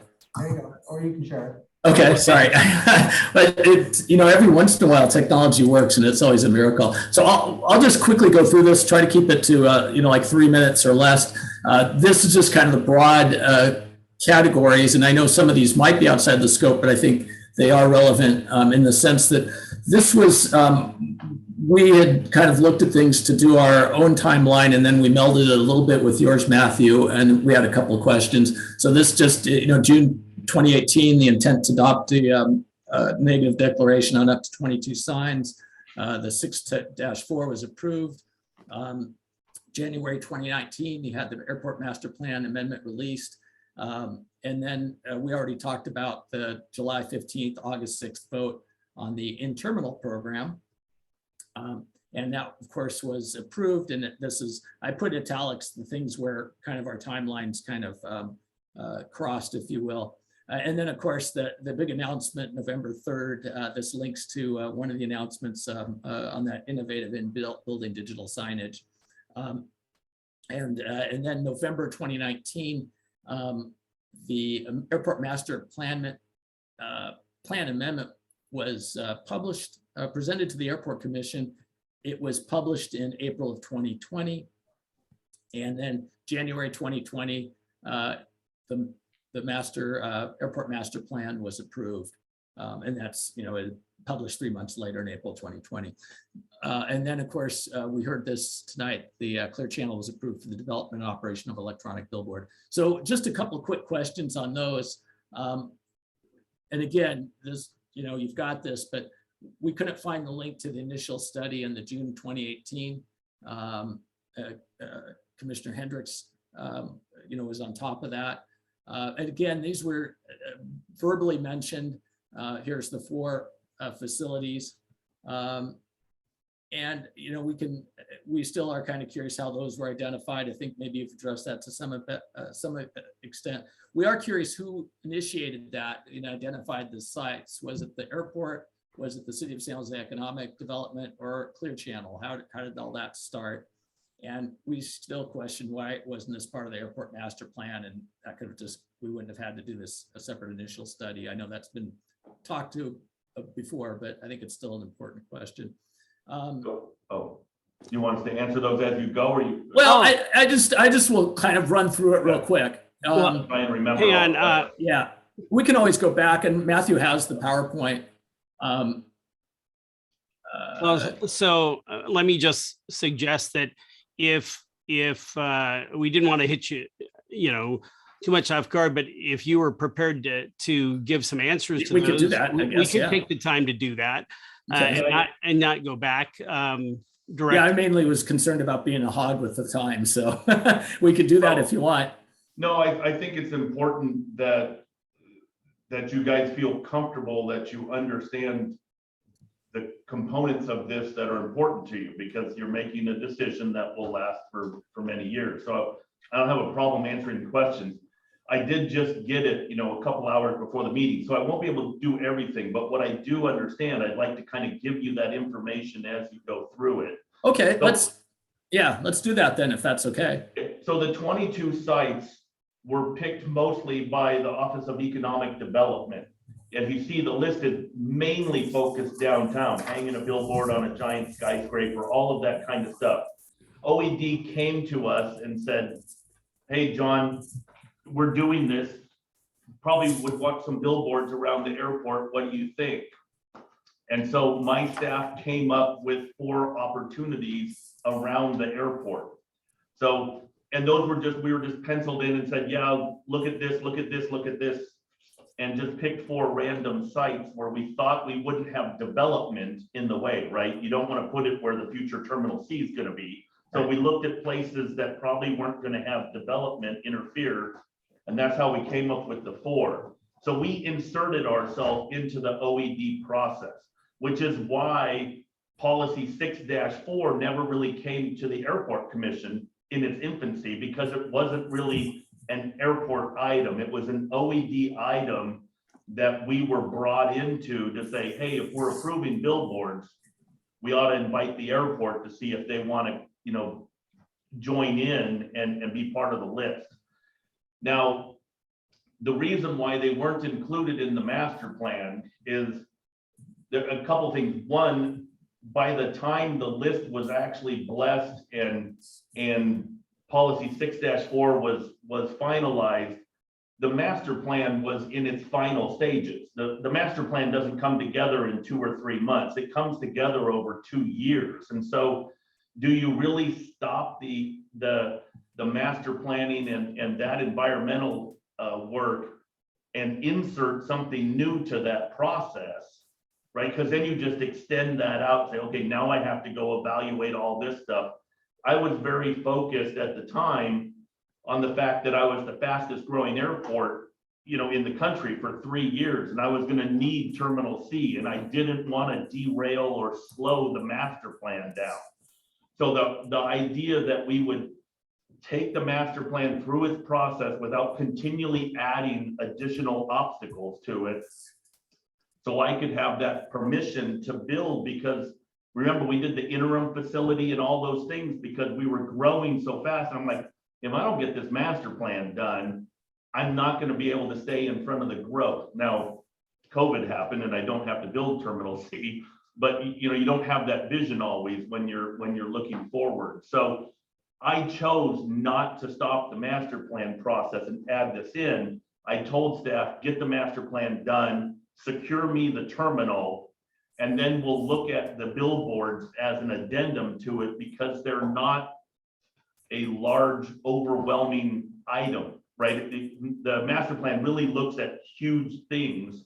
2 billboards on 56 square feet of real estate, not necessarily a really huge item. So I felt it would work better to finish my master plan and do the addendum. So that kind of was my thoughts as we were going through your 2 or 3 bullets there. So hopefully that kind of helps you understand what was going on in my head at the time. That's very helpful. I don't know if anyone else has any comments about that or questions. No, thank you for explaining that, the process, and certainly we were growing pretty darn fast, and gates were all jam packed at that point in time. So, I can see that as being a plausible reason for moving that direction. So thank you. Ken, go. Yep. Feel free to go ahead. Yep.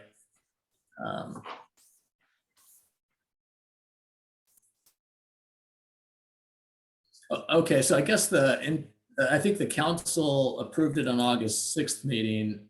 And then I'm just trying to get the dates right. When was the actual marketing plan finalized? I guess, was that after because I don't recall it in the 8-12 minute meetings, but it may have been in there, and we might be getting too much into the mud here. Yeah, but it wasn't actually, it was the idea that we needed to finish the in-terminal marketing advertising. That's the gigantic digital screens that you see in the terminal now. Right. There was a huge investment by Clear Channel, and it was an engineering feat when you see some of those shaped LED screens that follow the contour of the building in certain areas. It was a very complex thing, and I didn't want to have the two overlap. So we tried to finish the gigantic in-terminal thing because I'd already committed to that. And so we were telling council, I only have so much bandwidth. When I finish getting the digital signs inside the building and getting them all done and dressed up so I'm happy, then we'll work on getting these digital billboards outside. So when the actual last LED screen went up, I'm not sure, but it was late 19, early 20, because it had only been up complete for a short period of time before COVID hit. Because we were really worried about the foundation partners that bought into the digital media only being 4-6 months into it when March happened. So it would have been late 19. Right, it was November 3rd, I think. I don't know. November 3rd, I think, was the press release from Clear Channel. I So think. that's probably about when it happened. So I wanted to have that done and solved. And there's always punch list stuff. So you'll do a media thing on November 3rd, but you're probably still tweaking stuff, right, for another month or two. And I didn't want them to lose focus on making it pretty and doing what I needed to do to make it a clean install before they started working on another project. So. Okay. So, Director, just out of curiosity, because those are huge screens, I'm just curious, were they having to do all night work on this? I mean, I did fly out several times during that period of time, and I just don't remember ever looking up and seeing work being done on that. Yeah, it was probably 99% night work, because I just at the time we were, again, really busy and growing, and all I could envision was a scissor lift in the middle of the terminal stretched up 35 feet and passengers walking all around it. That was not going to go well. So they did all of that work at night and had to secure it so it could be there the next day, right, without falling. So they had to finish enough every night that what they put up was secure and stable. And it took quite a while to get all of that done before we turned the switch and turned it on. So the other, I guess the other important point, the August 6th was really, as you said, just focused on getting the indoor stuff going and not the outdoor, right? That was just the indoor. So basically what we did in the August 6th memo was to tell council our intent and tell them that it's next. I'm not ready to share the whole deal with you yet, but my intent is to use my Clear Channel contract for this new marketing opportunity doing outdoor digital, but not until I finish the inside of the building. So it was kind of laying the groundwork with the council of what we intended to do, even though I wasn't ready to pull the trigger at that moment. Okay, so then was that the February 20? Because I couldn't find where this happened. So February 20th is a procedural thing. So within the 6-4, I was able to authorize the project plan after council had agreed to the other pieces. Clear Channel came to me with their official project plan in November, maybe? I don't remember. I know these are the contractual areas that So- allow you to approve that. So I believe it was November or December, they came to the airport, handed, hey, here's our proposal. 2 signs, they look like this. You know, it has the striping and the SJC on the pole, so it's not just a plain pole. So they gave me the pictures of what they wanted to produce. I approved the project plan at that point in February of 2020. So that wasn't a official city council process. It wasn't the clerk recording something. It was John approving it. So Okay. at the director level. So that's why you can't really find it in the city clerk stuff, because it doesn't go that way. Okay.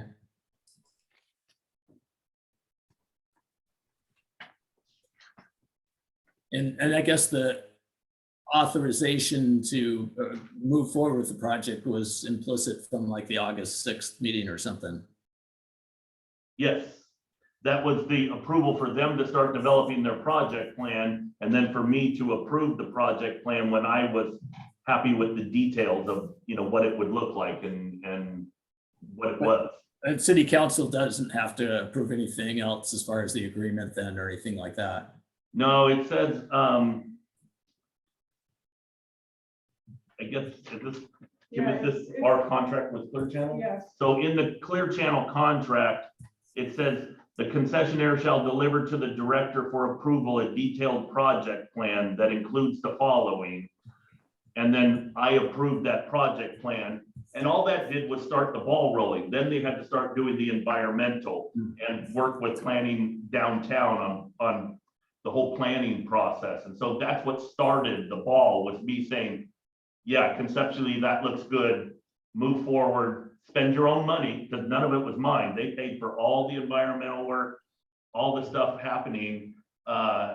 They take care of that. And that's why I think the person from Clear Channel was saying that they were in a couple $100,000 in fees and stuff to get that environmental work done. So could it be characterized as like a letter of intent or a memorandum of understanding or something like that? Yeah. Or- yeah. Giving them permission to move forward and spend money on the environmental and going through the city process with downtown building and permit, whatever they're called. Okay, yeah, no, that makes sense. Thanks. And I think the next section, I think this probably, yeah, this is perfect because you may have answered some of Commissioner Hendrix's questions, but I'm going to hand it off to you, Commissioner, and just tell me when to flip the slide.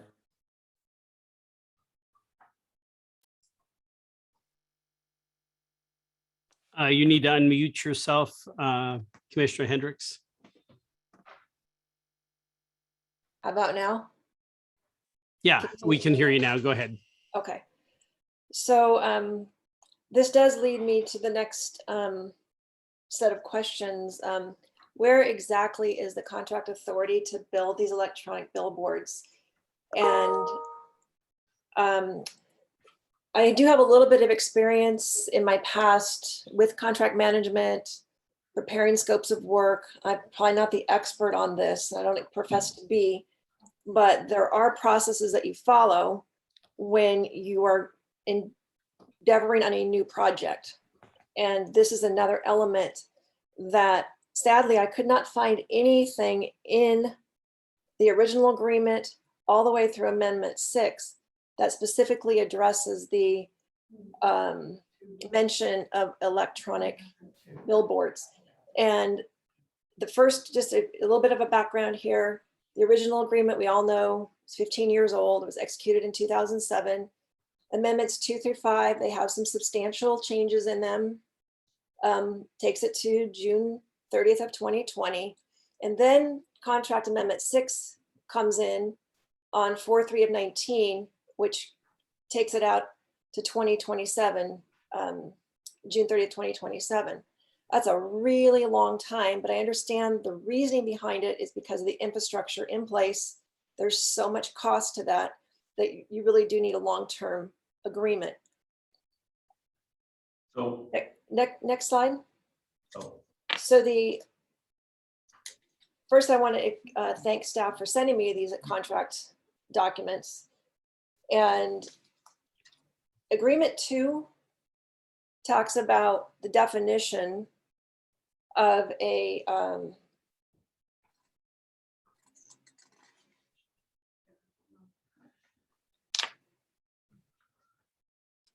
oh, wait, I'm going to go back a little bit. Contract Amendment 6 includes a new digital program. And that's where I expected to see the digital signs, billboards. I couldn't find them, but staff did such an amazing job putting this contract together in Appendix or Exhibit M and N. You are very, very detailed on what the requirements are of this particular vendor, down to the little, I call them icons or legend codes. You've got very, very detailed scope of work here, really, that tells the vendor what's expected. And this is a very enforceable contract if somebody doesn't comply with the requirements. So this is for the internal part of the digital program. It's perfect. And then this one here, Exhibit M on the second page, talks about your outdoor digital program, specifically outdoor banners, outdoor wraps, and jet bridge wraps. But I don't see an icon on the side over here on 101 for these electronic billboards. So where is the scope of work for the billboards, the electronic billboards? And why wasn't it included in this contract amendment? Because we've all known since almost 2015, 16, 17, and so on, this idea has been going down the merry path for quite a while. And the devil is in the details of when you have contracts like this. This is a beautiful example of what's expected, yet there's nothing that I can see for the electronic billboards, and there's nothing enforceable. So then on Amendment 2, I learned the definition of the concessionaire area. Basically, whatever you decide is going to be advertisable space, whether indoors or outdoors. And then there's a section 3.3.4.7, other marketing income opportunities, which leaves this wide open. And this is from 2010. So I can see where there is some flexibility in scope and things can change. And like I said, though, all of your details, I think it's J, K, L, M, and very, very detailed, outstanding, actually. I was impressed.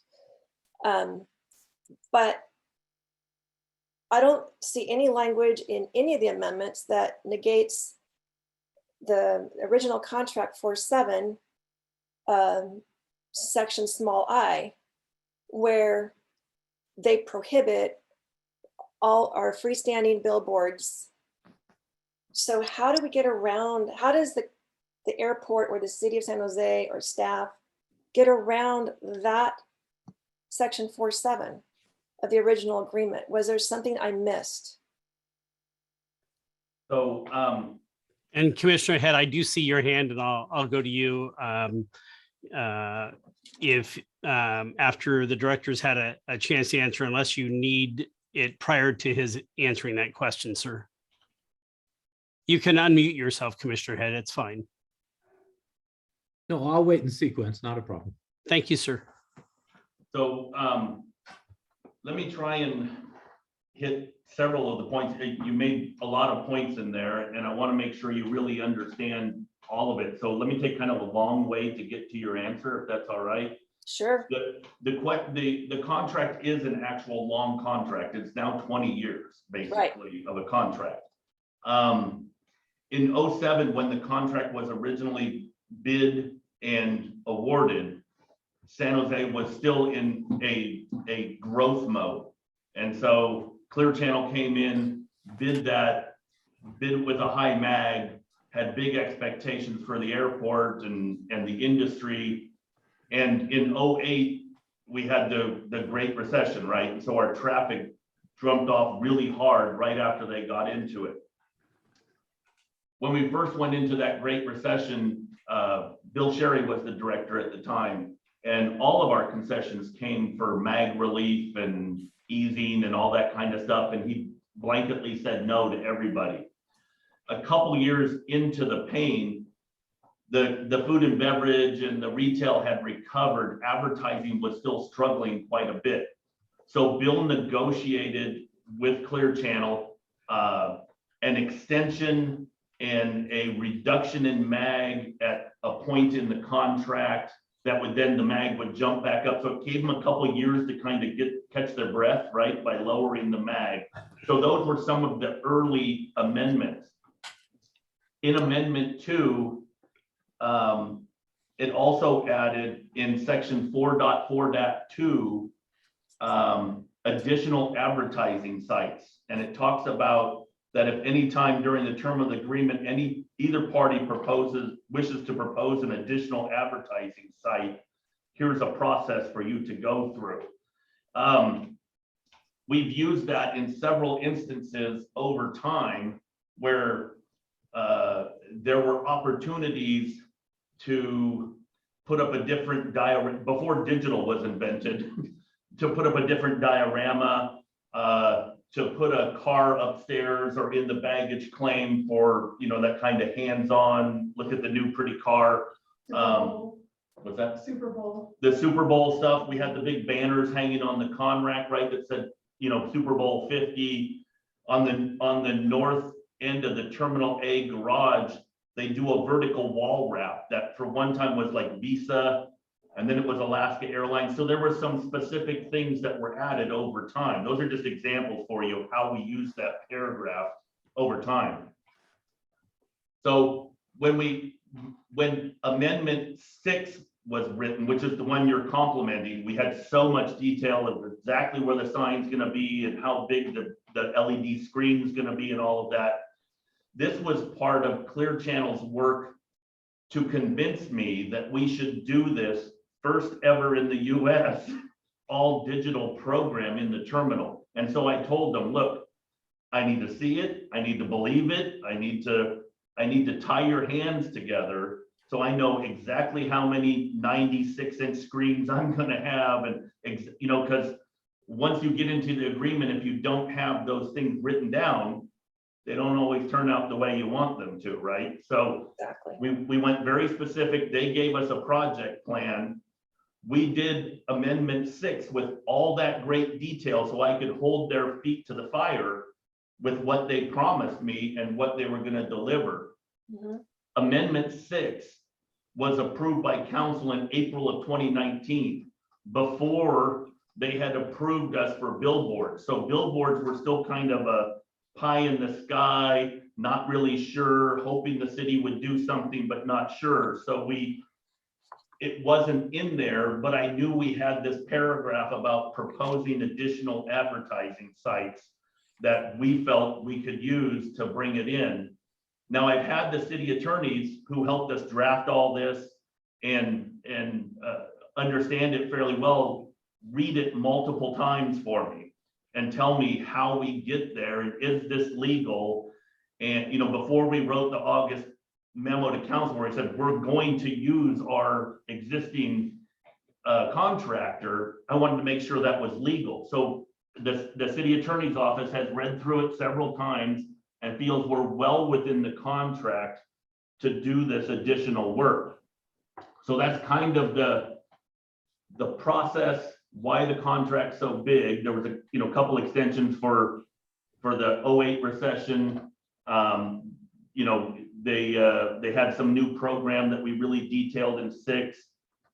I don't know if you have the agreement in front of you, but 4.4.2 additional advertising sites. It says, if at any time during the term of this agreement, either party wishes to propose an additional advertising site, that party may provide written notice of the proposed additional advertising site to the other party. And then it goes on through 30-day notice and how we go back and forth with it. But that's how we're expanding this.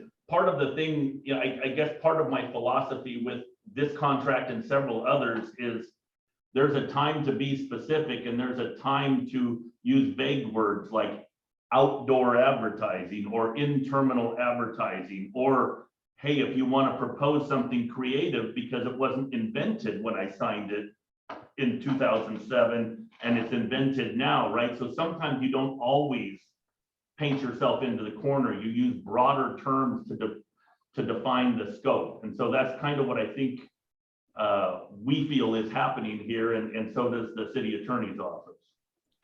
And I hope that kind of answers some of your questions. Commissioner Hendrix, if you could hold for just 1 second, Director Aitken, thank you for that answer. I want to allow Commissioner Head to get a question in here, if we could, please. Thank you, Chair Connolly. I guess I don't want to necessarily ask a question, but I am a little concerned that we, in our agenda this evening, get to the point of our decision on a recommendation of which way the city council should be going, and where our wisdom is on these issues. And I'm concerned that we should postpone, or I'm suggesting, I guess, we should postpone this level of detail to later in our meeting this evening or to a future meeting, so that we can get to our base decision while the public and the interested parties are not being held up unreasonably time-wise. I'm not sure what happens in the agenda after, where we go from here, but I am concerned about the level of detail, and is it necessary for the policy decision we're going to be making in a short while. Thank you for your thoughts, Commissioner Head. Commissioner Pyle and Hendrix, how much more do you have in? There's only about 2 or 3 slides in there, very relevant to the rest of the discussion. Go ahead and ask those, because the airport is going to be making a presentation following that. The idea of doing the study session tonight, Commissioner Head, was to allow us to have this high amount of interaction, so that we were hoping that our official meeting goes much smoother, because questions would have been answered prior to the start of that meeting. Commissioner Pyle or Commissioner Hendrix, please feel free to continue. Right, I will make it very, very quick. My point here is, how does, or where does it say in the contract that 4.7 of .I over the term of the 20 years goes away from the original amendment? So that's my point that I wanted to make, because the way I read this, billboards freestanding aren't authorized in the current agreement. So that's where I wanted to head with that. It also appears to me that 6.4 was almost written for Clear Channel on the sign approval process. Bullet 2, I think Anthony, I don't remember his last name, did an excellent job of trying to explain that. And it's almost like it was crafted just to be able to use this particular vendor. Okay, that's the conclusion of my comments. Thank you. Commissioner Pyle or Vice Chair Pyle, did you have additional? Yeah, I want to get back to the core of the EIR, and that was energy consumption. And again, just to make sure I did the math right, I followed the EIR, and it said that you have 59 megawatts hours, and this should say per face per year. And you have 2 faces for the north sign, 1 for the south sign. And that's what it says on page 88 of the initial study. There's also footnote 53 on that study, which gives you the assumptions they made to get to that 59 megawatt hours. And in fact, the assumptions match the 59 megawatt hours. So the math was right there. So for the north sign, my math says 59 megawatt hours times 2, because you have 2 faces. They're both 1,200 square foot signs. That's the numbers they use to get the 59 megawatts. So you have 118 megawatts there plus 59 megawatts. And that's 176 megawatt hours as compared to 118. And Sorry, are you saying that the EIR shows 118 for total power usage, not 176 megawatt hours? Yes, the EIR says 118 megawatt hours, whereas the calculation should be 176 megawatt hours. It's a 50% difference. So I'm gonna have John Hessler from David Powers, who did the calculations, talk through this, but I'm not sure this is this level of detail is a focal point of the amendment, but I'll let John. Let me go through this slide, because just to, assuming even if I'm wrong, this would be 20 houses, but just to put it in perspective, San Jose Clean Energy says each house in the San Jose consumes about 5.9 megawatts per year on an annual basis. So each face would be about 10 houses. So either going to have 20 houses or 30 houses worth. I've gone through the math and had other people look at it. So with that, if any comments on that? John, are you able to shed some light on that for us, Mr. Hessler? Absolutely. Question, would you like me to answer that right now? I have 4 slides on the primary environmental topics I know that have come up in the last few days, and this was going to be one of them. I can address it now, or if you want to wait a few minutes when I do the rest of them, we can do it that way.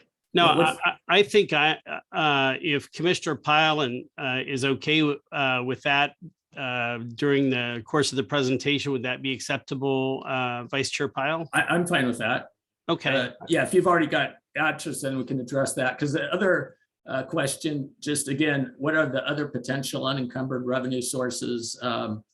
Because clearly, as Matthew has stated in our email exchanges, this is great revenue because you can use it for other things. But I would like to also think about this, because it is a question of, there's this land, but there's in general the land around the property, whether it's used for whatever.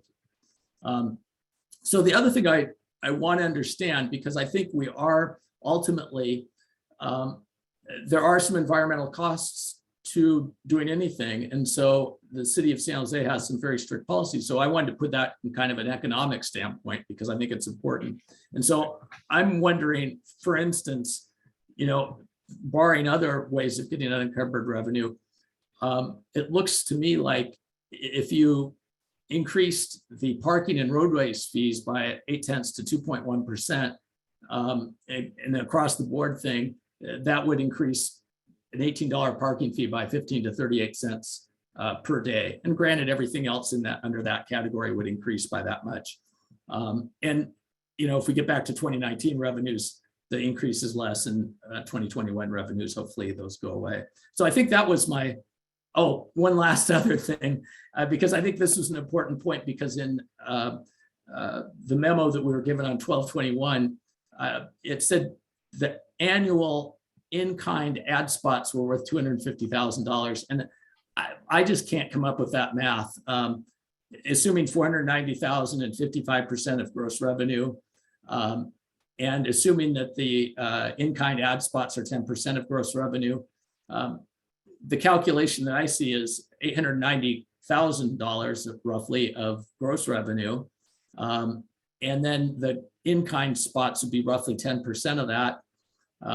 But San Jose doesn't have to use that in-kind advertising. They could have Clear Channel sell it, and they get 55% more money for that. So you have to subtract that 55%, which is 49,000. So I see the net value of in-kind ad spots more like on an annual basis of about 40,000. And over 5 years, and then say it's 50,000, over 5 years, that'd be 250,000. So that's the last question that I would like to have addressed, and I will stop sharing. Thank you for your time. So a couple things,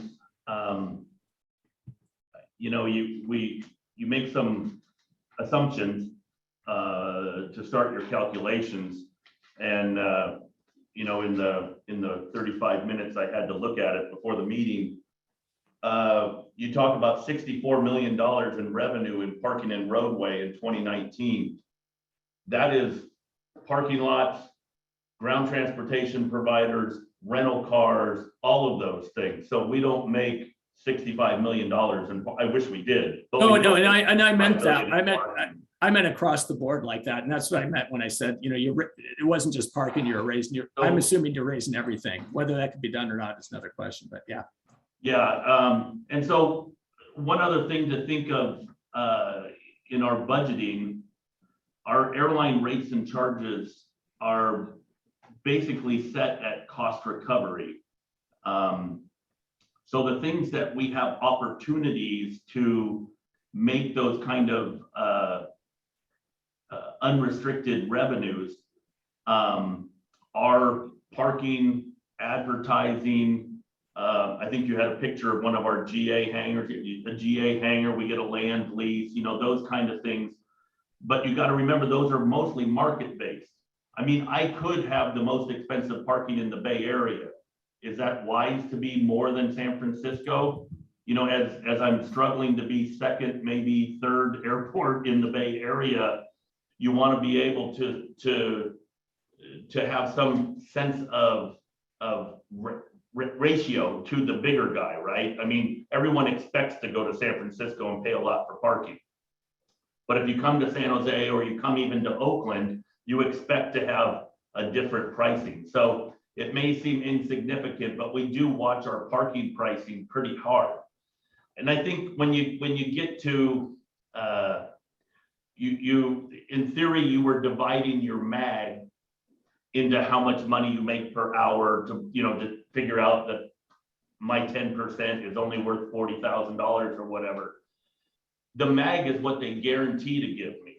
I don't expect to get the MAG. I expect to get significantly more, and we'll talk about that in my in my presentation. I mean, when you go out and you make a promise to your boss, right? You say, I'm gonna assemble 53 widgets every day, knowing that you'll probably do 70, but you promise 53, right? Because if something happens, you still want to meet your target for your boss. So Clear Channel makes us a MAG that they feel is reasonable but achievable. And then, as you'll see in our presentation, Clear Channel has been well above the MAG the last 3 years. Even through COVID, they were like 83% above MAG on the indoor advertising. So to your point, I'm not expecting to only make the MAG money. I'm expecting to make MAG plus a significant amount, and we'll go through that in the slides. But I think realistically, and I never really tried to, I know staff worked with Clear Channel to get a number of what the value is of my 10% advertising, and they came up with a number, and that's great, you put it in there. But it was never really my intent to monetize it. My intent was,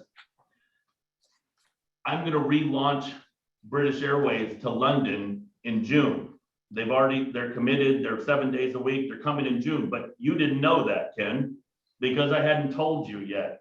So how do I tell you that as you're driving on 101 to San Francisco to get on the British Airways flight from San Francisco to London, if I don't show you on the billboard, hey, British Airways is back on June 13th, don't quote me on the date, on June 13th, British Airways is back to London nonstop from San Jose. You should have turned around and come from here. Don't go to San Francisco. What is my message? I don't know, but that's the kind of thing where we launched Spokane. Do you remember that we did that? Do you remember that we went back into Reno? But if I can tell you that while you're on your commute to Intel, and I'm not saying you work at Intel, but I mean, wherever you're working north of here, if I can remind you, hey, Ken, next time you want to go to Reno, fly out of San Jose. We've got service on airline X, and bring those 40 to 50 different destinations in front of your face. So you go, oh, I'm planning my vacation. I'll at least check SJC first, right? Before I type in SFO into my, search engine to find a flight to wherever you want to go. So to me, it's really valuable to keep those destinations in front of our population that travels north to either go to work or travels north to go to SFO, to take their flight. So to me, that's a non-monetary, I don't even want to put a number on that. I think it's just so valuable that we're able to do that and keep in front of, I don't know, pick a number, 150,000 drivers a day that would drive by it. To have that exposure, I think would be phenomenal for us. That's really why I want this billboard program to go forward, is so I have that opportunity to stay in front of my traveling public with all my new announcements and stuff. So your money calculation, great. It's a little off. We'll just agree that it's a little off, but it's really not the motivation behind what I'm doing here with this. So that's why Clear Channel didn't offer the 10%.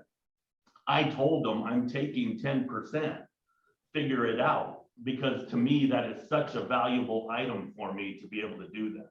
So I'll get off my little soapbox on advertising, and we can go into my presentation, and maybe we go to John's presentation. I want to remind, I think Commissioner Head was kind of heading down this road of our decision tonight is not really about policy 6-4. The council already approved 6-4, whether it's right, wrong, whether you like billboards or not, policy 6-4 is already a policy. Today's discussion is really about the environmental stuff, but I felt it really important to answer your guys' questions, even though they might be off the official topic, because I want you to understand the benefits to the airport, the things we're trying to achieve, plus the mitigation that Clear Channel did to kind of help the environment through this project. So I didn't want to, last time we kept it very much focused on the environment. We kind of didn't really answer your non-environmental questions. This time I thought it's much better for us just to say, look, if you have a crazy question, ask your crazy question. We'll give you an answer. But remember, when we get to the end of this, we really want to talk about the environmental, the mitigations we did. That's really the question that's in front of you. Council, can decide about 6-4 on any Tuesday, but the question that we're tasked with writing is 6-4 is approved.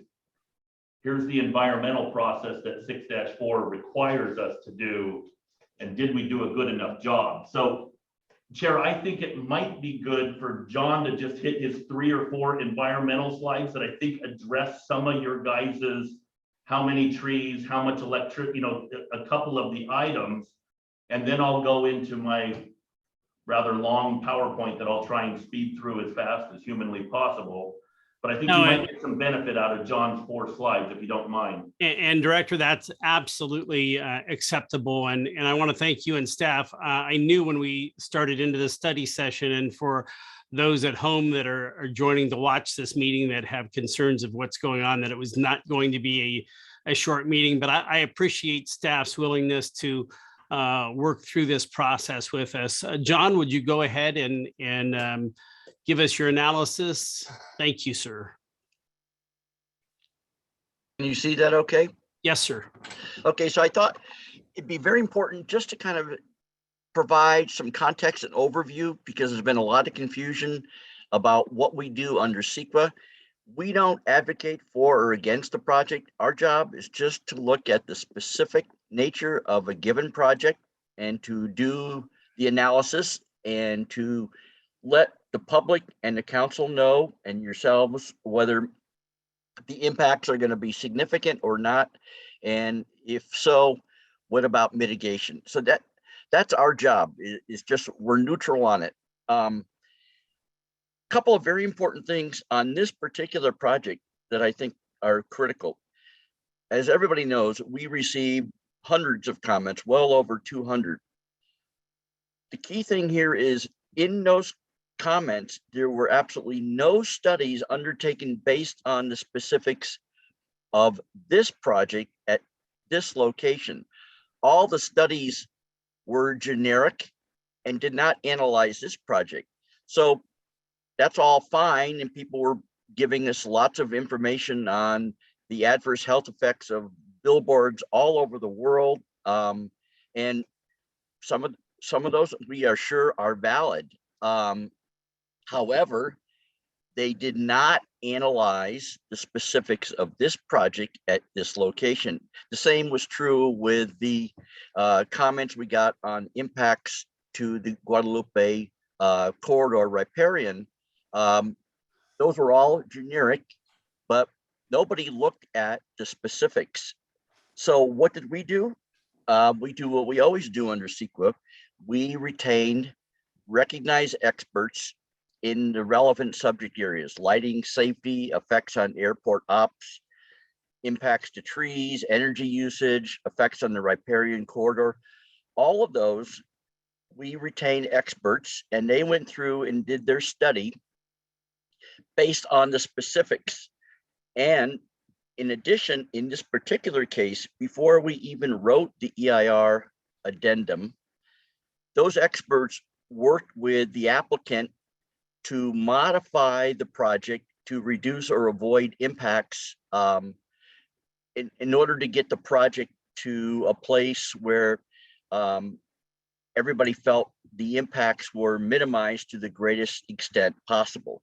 So that was something, it wasn't part of the public discourse, but it happened ahead of time, so that the project that is in the document is one that has already been redesigned. For example, we moved the location to make sure everything was consistent with the city's riparian corridor policy study. So all that ended up, where did we end up? We will have environmental impacts, which pretty much every project has, but those are consistent with those disclosed in the recent EIR for the airport master plan update.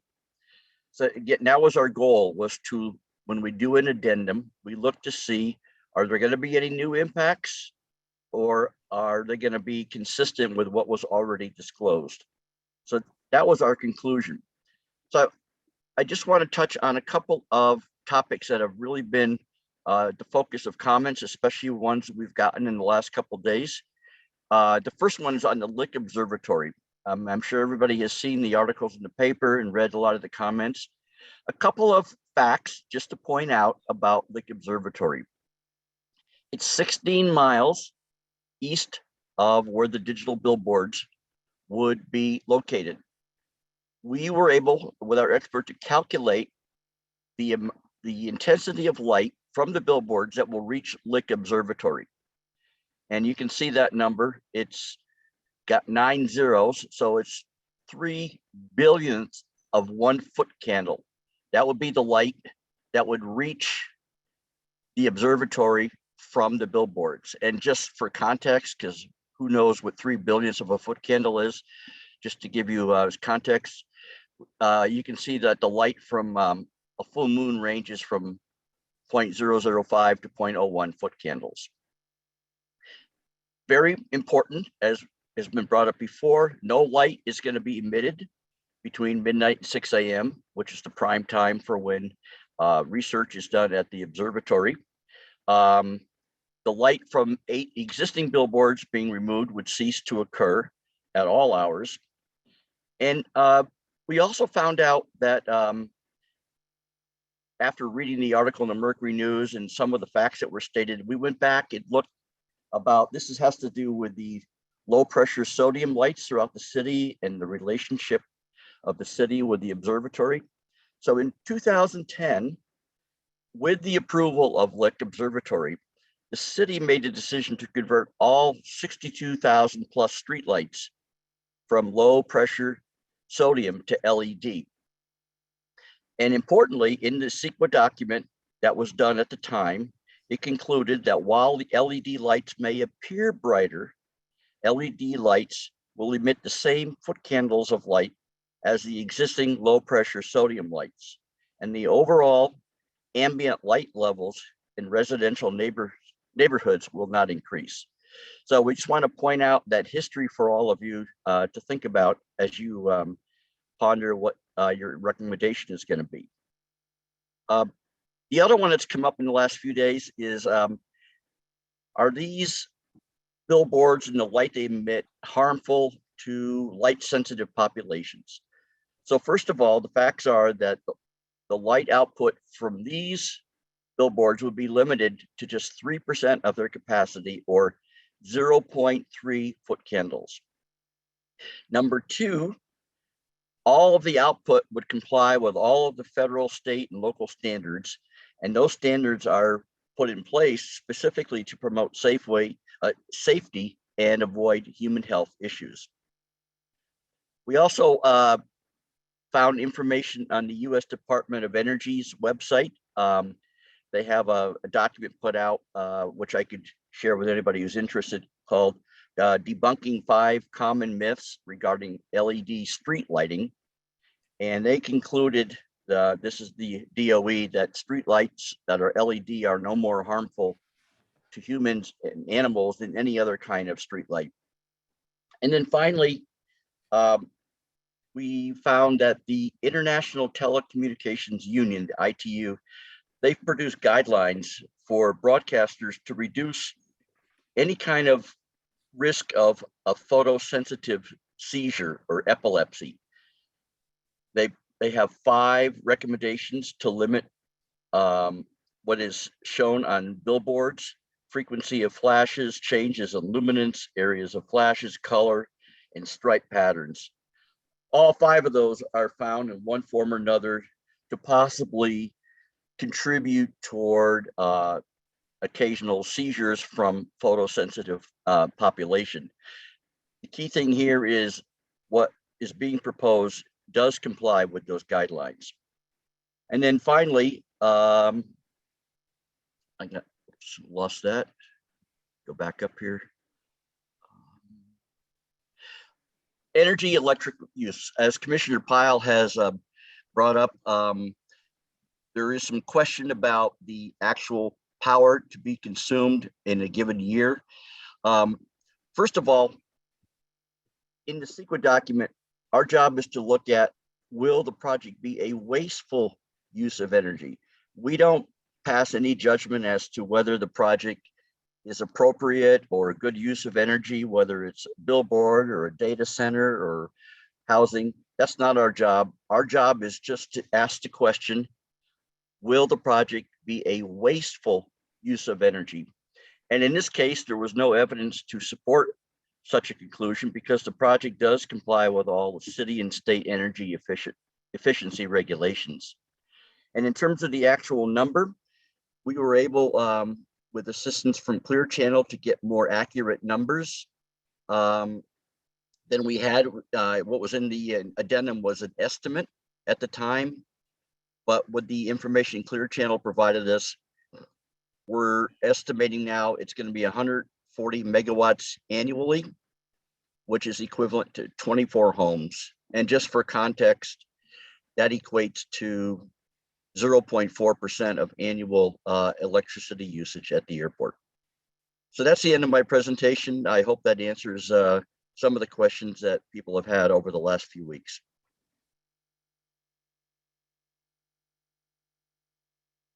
Thank you very much, Mr. Hessler. Commissioner Pyle, I think I see a hand up.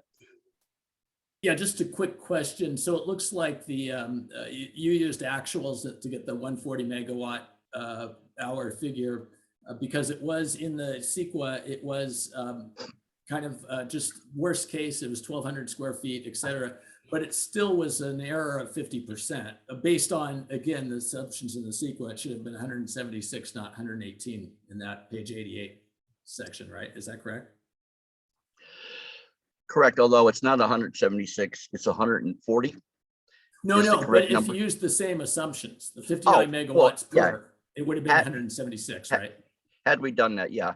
And so I just wanted to make right. sure that, okay, it should have been 100. Okay, thank you. That's And what you presented there, 140 megawatts makes sense, megawatt hours, because that's basically scaled 1,000 square feet, 1,200, and then when you get actual, so. I came Yeah, up the with actual number is 6.2 kilowatt hours per hour per side. So you can just do the math, from And the it three looks like you used sides. about the same Yeah. 5.9 Yeah. megawatt hours per home and so forth. So, okay, thank you for doing that. Our pleasure. Great. Thank you so much, Director. I know you've been patiently waiting, and so the floor is yours, sir. Oh, I'm sorry. Commissioner Hendricks, did I miss a question? Can you hear me? Yes. Just real quick. So did the document you're referring to that had the estimate versus the actuals, did it say estimate in the document? I don't recall that. I don't know if the word estimate was in there, but we used from previous documents we had worked on with digital billboards. We had some numbers that we knew were in the ballpark. And since we didn't have the final numbers from Clear Channel, we use the these other numbers. Okay. So at the time, we just didn't have the information. Right. We knew what we had was close, recognizing that there would be probably some refinements when we got the actual design. Okay, thank you. Thank you. Director, please go ahead. Okay. Thank you. I got some slides here. The first one just kind of talks about what I talked about a second ago, that we're really here to talk about the environmental impact, to talk about the mitigations that were deemed appropriate for the environmental impact of the project, and then to have the public hearing. So that's just the overview. Most of my slides, strangely enough, the 5, 6, 7 of you that are on tonight, and my slides that we already did are very lined up. So I'm going to bust through a lot of them because there's no sense in going over the same information twice. But so.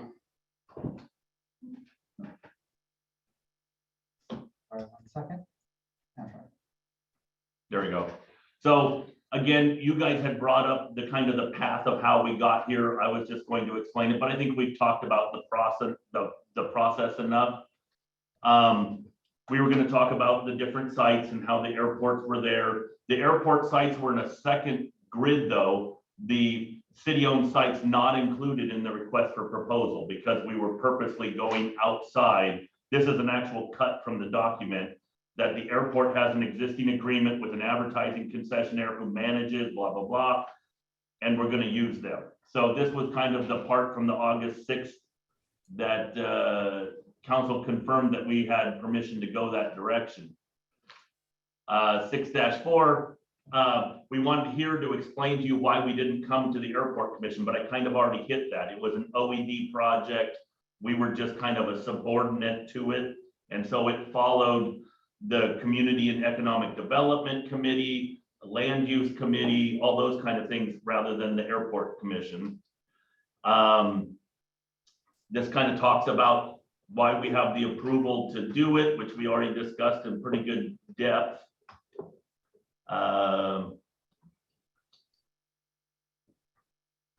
This shows you some of the things that I had talked about, the Super Bowl stuff, the college playoff, the Alaska Airline wrap on Terminal A, the Tesla car displays, and we've had several other cars besides just the Tesla.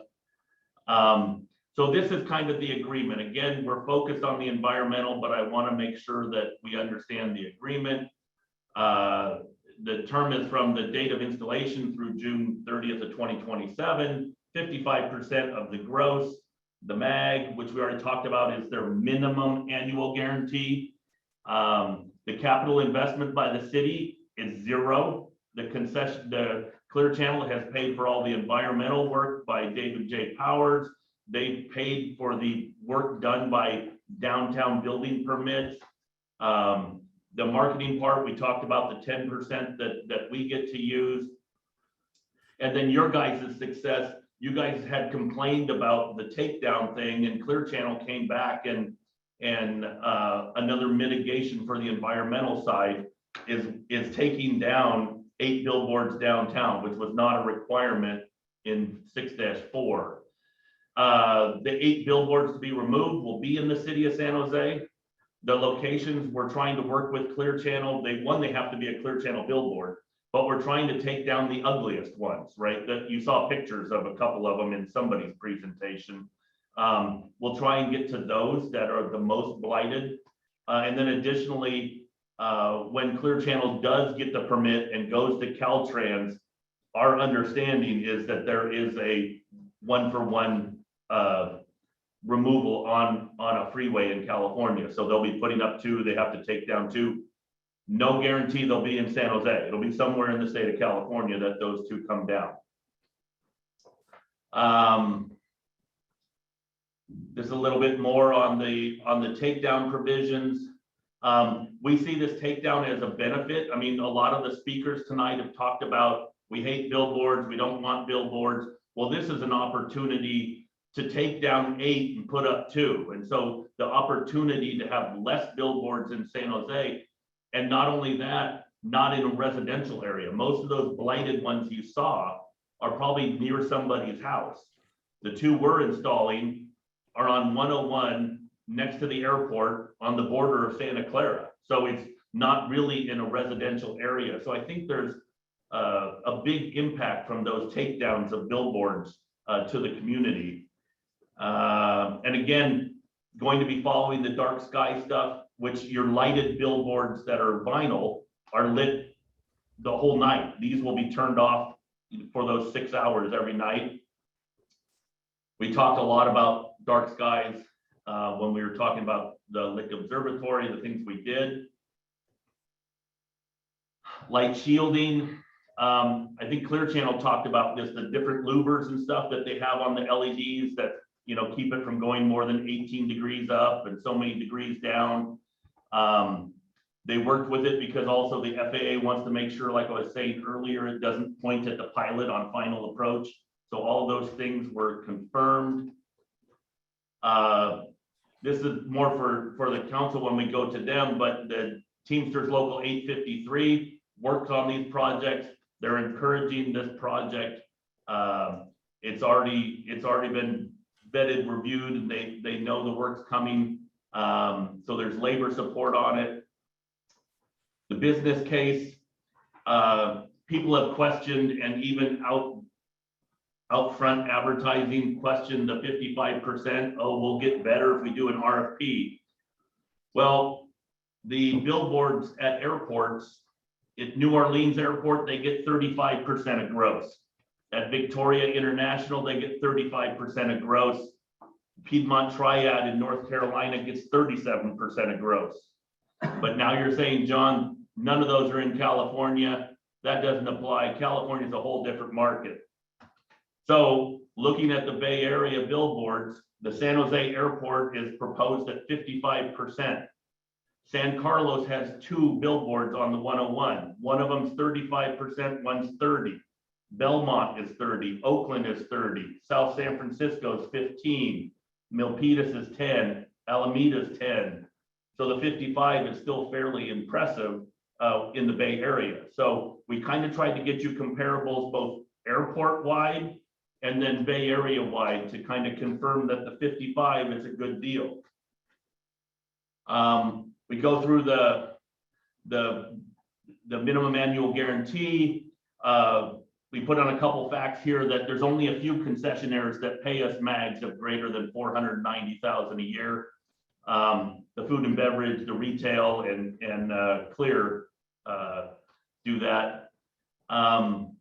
This is the one I referred to earlier. In 2019, Clear Channel paid us 77% more than MAG. In 2020, Clear Channel paid us 89% more than the MAG for advertising. And in 2021, which would have been all of COVID, they still paid us 83% more than MAG. So again, the MAG number is that minimum annual guarantee. And this is why I was telling Commissioner Pyle, I expect to get more than the MAG out of this based on their historical workings. here Matthew did some calculations. If the billboard project exceeded MAG like you just saw on that chart, it'd be more like 900,000 a year or 4.5 million over the term of the project. During the pandemic, revenue from flight ops and concessions dried up because none of the food and beverage was open because there weren't passengers. The advertising revenue was all contractual, so it kept coming in for us. This kind of shows you the difference between advertising revenue and food and beverage. Advertising revenue is pure cash. The retail and food and beverage, there's maintenance time, staff time to manage it. There's different expenses that come from those operations in the building. And so we actually, over the last couple of years, have lost money on all those concessions, the food and beverage and the retail. I know a couple of people had talked about, well, couldn't you use the land for something else? It's not a lot of space. Solar power wouldn't make anything. There's not enough room. It's only 560 square feet. No, it's 58 square feet. So there's not enough room to really do much with it. This just talks about the money, the advertising we've already hit quite a bit about. I was on my soapbox for a couple minutes on all of that. The merge zone on 101, I don't know if you've been on De La Cruz 101 lately, but it is under construction. There is a complete redesign of the on-ramps, the off-ramps, actually even the bike path going over 101 on De La Cruz has a full separation from the traffic. So it's not like you're dodging a bicycle and a car and merging onto 101 all at the same time. So there's a lot of really impressive improvements being made on that interchange. The highway administration that have talked about accidents and distracted driving. Bottom line, either on this slide or the next slide, ones that change that are animated, those are more distracting. The ones that are stationary and then it switches to a different stationary and then switches to a different stationary, there was no increase in distracted driving based on those. It's more the ones that are playing a video kind of thing where it's constantly changing. That's this study here. Active billboards seem more likely than passive ones to attract long glances. And then in the parentheses at the bottom, multiple studies had no difference between active and passive, but we're on the passive side. So whether active is worse or not, it doesn't matter. Passive didn't seem to have a long glance portion of it. Trees, we talked about the trees. Electricity, I think John and Commissioner Pyle just went through the electricity part. The bird flight, here we talk about, and this I think is from the EIR biological part, that 18 degree that that Clear Channel showed on there for the uplighting will keep most migrating birds where they don't see the light from the billboard because they'll be far above that. And then the North Project site is designed with special horizontal shading louvers that reduce that upward angle. So the EIR found that it won't disturb migrating birds. I think there was a question when we met last, and I wasn't there, about indemnification. Our risk management for the city requires indemnification. So Clear Channel indemnifies the city from all risk. If the billboard caused an accident, if the billboard fell over, whatever it is, all of our vendors do that. To have a contract with the city of San Jose, you must indemnify the city of everything. So there's no risk to the airport on any of this stuff. The FAA findings that we talked about earlier, I think one of the commissioners had a question and we addressed that with the FAA approval. This is Matthew worked with Ms. Nichols from the Epilepsy Foundation, talked about the LED lighting. There's more photosensitive when the LEDs are flashing and like when you're in Vegas and you're inside and all the slot machines are flashing and doing all the lights, that's more based on problems with epileptic seizures than just LED lighting. 5 common myths, we already talked about this, right? Yep. So, and then this was actually addressed from the other side. I think one of the speakers talked about Times Square in Las Vegas, but this is not like Times Square where the whole side of a building is a billboard. It's not Las Vegas where there are active videos and all sorts of stuff. There's no animation or movement, no excessively bright lights.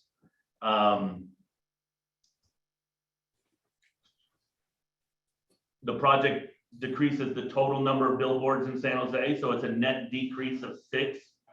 And again, the ones that are being removed are from the neighborhoods, from the residential areas, and the very blighted ones.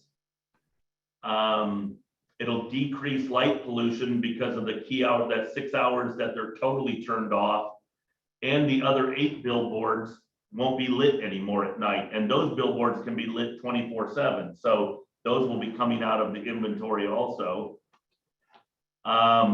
Again, kind of ending at the statement, what's being reviewed by council. So what I wanted to, I want to hear your questions about my stuff and try and keep the conversation focused on the environmental, because I think we've really covered the business deal and the other pieces.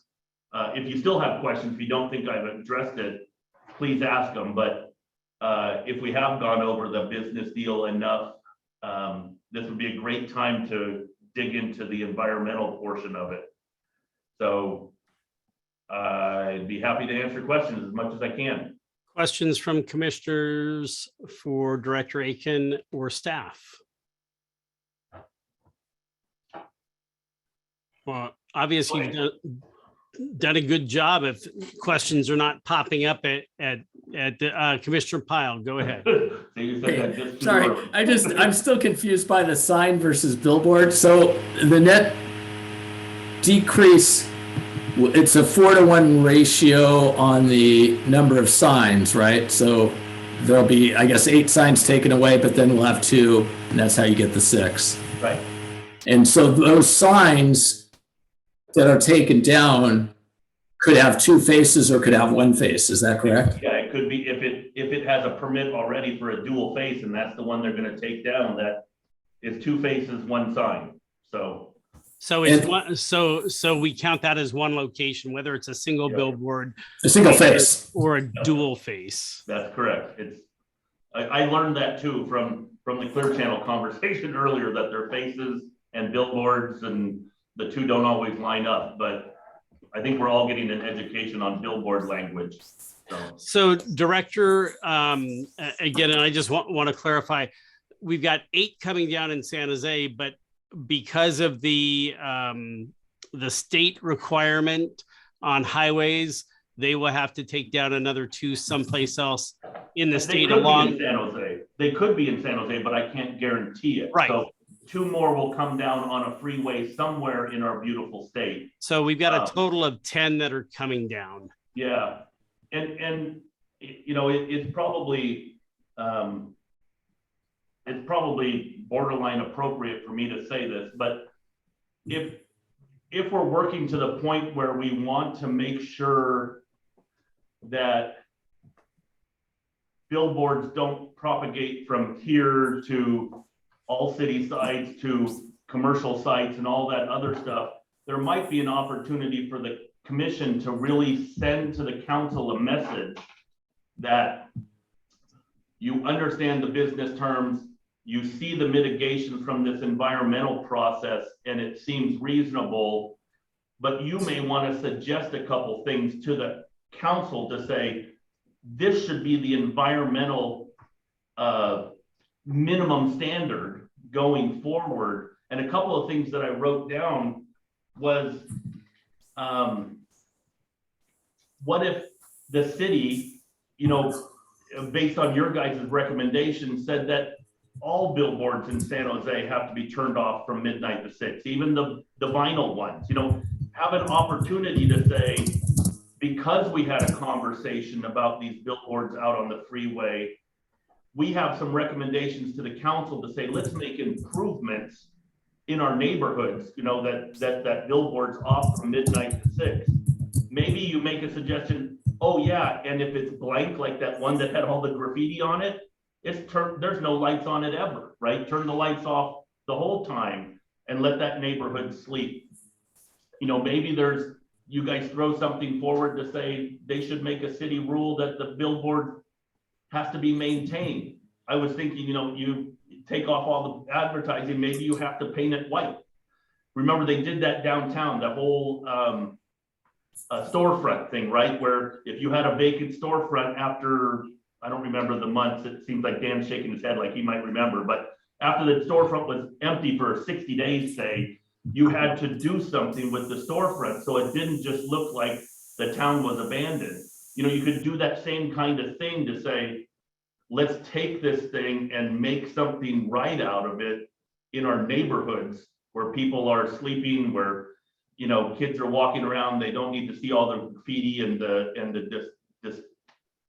demolition of those billboards. So an opportunity to take a stance, whether the council does anything, that could be in your motion. At least you know you forwarded something on to make a real impact to the city. And if the council decides to go, great. And if they don't, at least you say, we gave it a shot. So, and again, that's based on you approving the environmental and me answering the rest of your questions. But I wanted to put that out as a curious kind of mitigation beyond our mitigation, more of a citywide mitigation that the commission could be championing, you know, through the city. So there's my 2 cents that will probably get me in trouble downtown. So. Thank you, Director. That's okay. I think I'm already in trouble downtown. Any questions for Director Aitken or any staff member regarding the study session this evening? Now, Matthew, if I remember correctly, we did have 3 people earlier that had public comments that were not to have anything to do with the airport billboard. Do we still have any of those people in the audience? And I apologize, we didn't get to you first. Yeah, so the next step for this would be to advance into the agenda. And again, I'll make it known as, so the next step is to have then items that are not on the agenda. So this would be, you would not be here to speak about billboards. It would be speaking on any other issue other than billboards. Now, with that being said, when we adjourn this meeting, we will then be segueing into our next meeting, which is the special session, non-study session fashion. All residents will get another opportunity. If there's something you want to respond to as a resident, make your public comment, you will have an opportunity in the next meeting to give your public comment on billboards. So don't feel that this is going to be your only opportunity to have to say something and try and work in a non-billboard comment, if that makes sense. Does that work for you, Chair Connolly? Yes, that is correct. There will be 2 more opportunities during the next meeting, which will occur shortly after the study session concludes. So there will be both public comment and non-public comment. I will take non-public comment during the next meeting first right away to get those comments not having anything to do with the billboards out of courtesy. And I'm sorry for those that had to wait.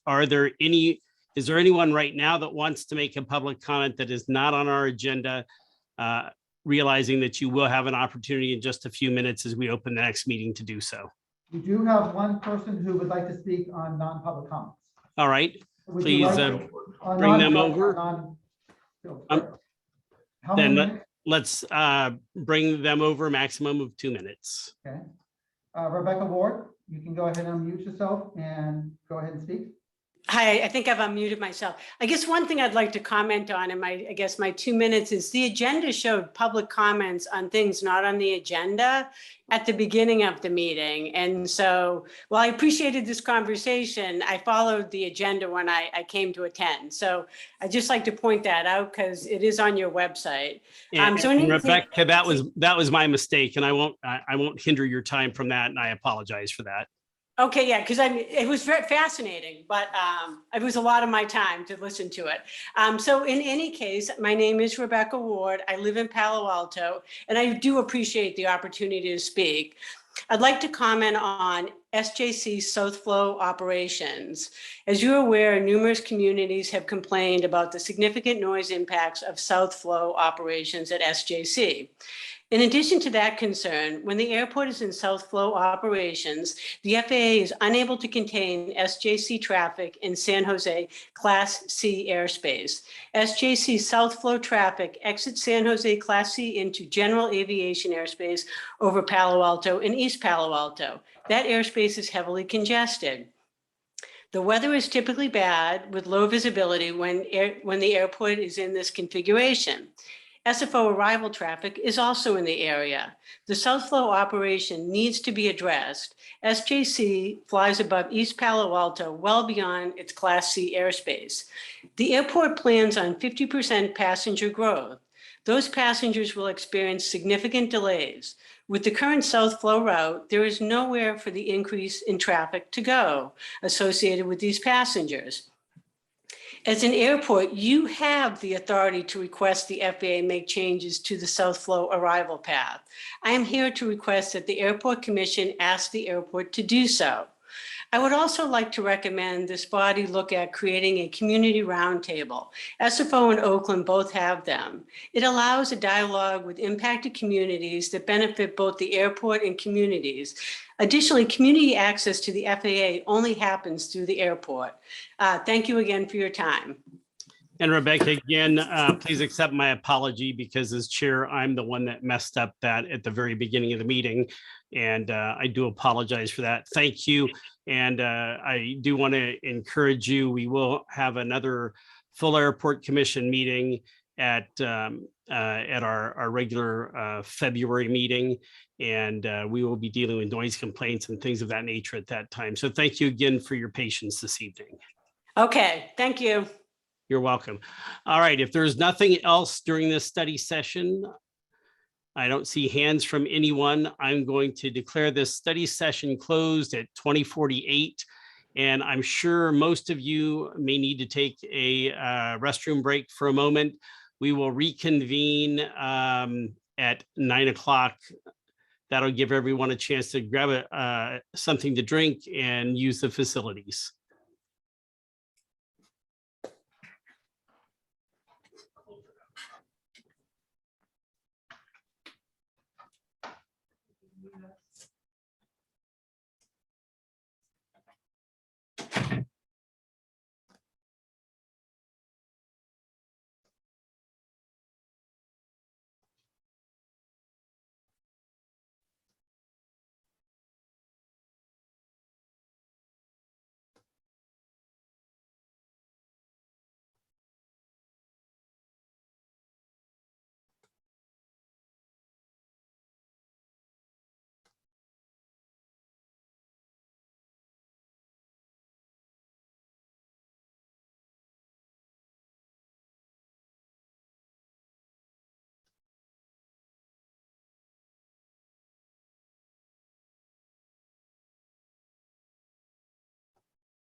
charged because of the car, but.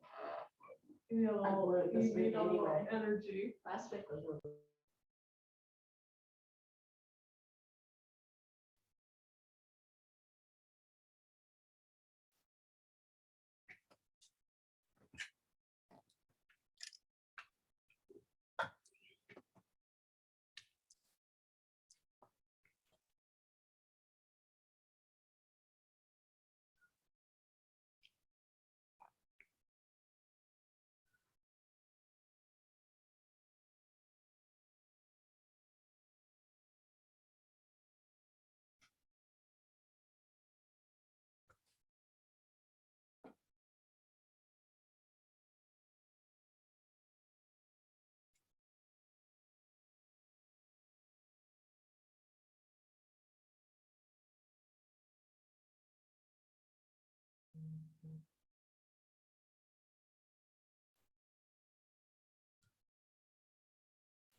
The worst part is I have to text.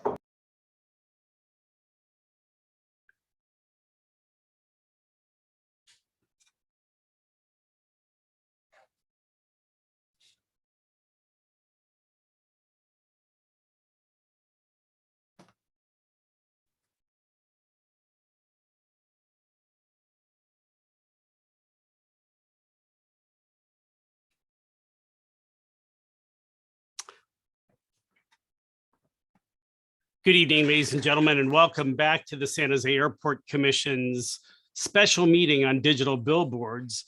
It is Wednesday, January 26, 2022. It is 2100 hours. I want to thank all of those who participated in the study session. I hereby call this meeting to order. Mr. Kazmierzak, would you please call the roll? Yes, okay, Commissioner Smith. Commissioner Gupta. Commissioner Henkin. Here.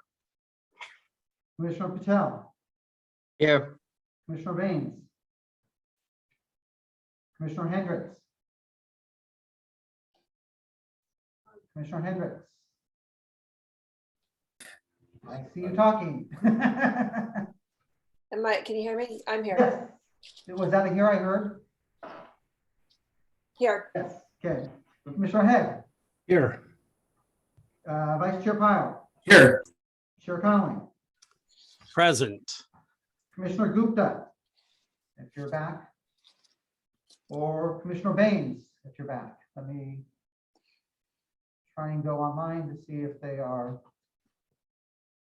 Oh, they might be on the other side. I still show them on the screen, but I Yeah, don't. I have Commissioner Gupta on here and I don't see Commissioner Baines. Oh, there he is, yes. So I see them both here. Maybe they just stepped away at the moment. You can't force them over. Okay. Oh, they're here in the panelists section. Oh, they just don't have the. They just. All right. So as I see it, we have You still have 1, 2, 3, 4, 5. We still have a quorum. We can continue but I would like to know as soon as we have them back in so we can have that for the record, please. Sure, I'll try and ask unmute and see if they. All right, well, we will go ahead and proceed at this time. There is a public comment that is scheduled for this meeting on anything that does not pertain to today's topic, which is the digital billboards. Members of the public, you're invited to speak on anything that does not appear on today's agenda that is within the subject matter and jurisdiction of the commission. Media attendees are given 2 minutes to speak on any discussion item and or during the open forum. The time limit is at the discretion of the chair of the meeting and may be limited. Do we have anyone that wants to speak on any topic other than digital billboards? Please identify yourself. I have no hands raised. Very well. We will move then to public comment regarding digital billboards, and I need to ask anyone who is asking to comment again to raise your hands right now so that we can get a count and I can determine how much time I need to allocate for this. If you are speaking in reference to digital billboards, please feel free to raise your hand at this time.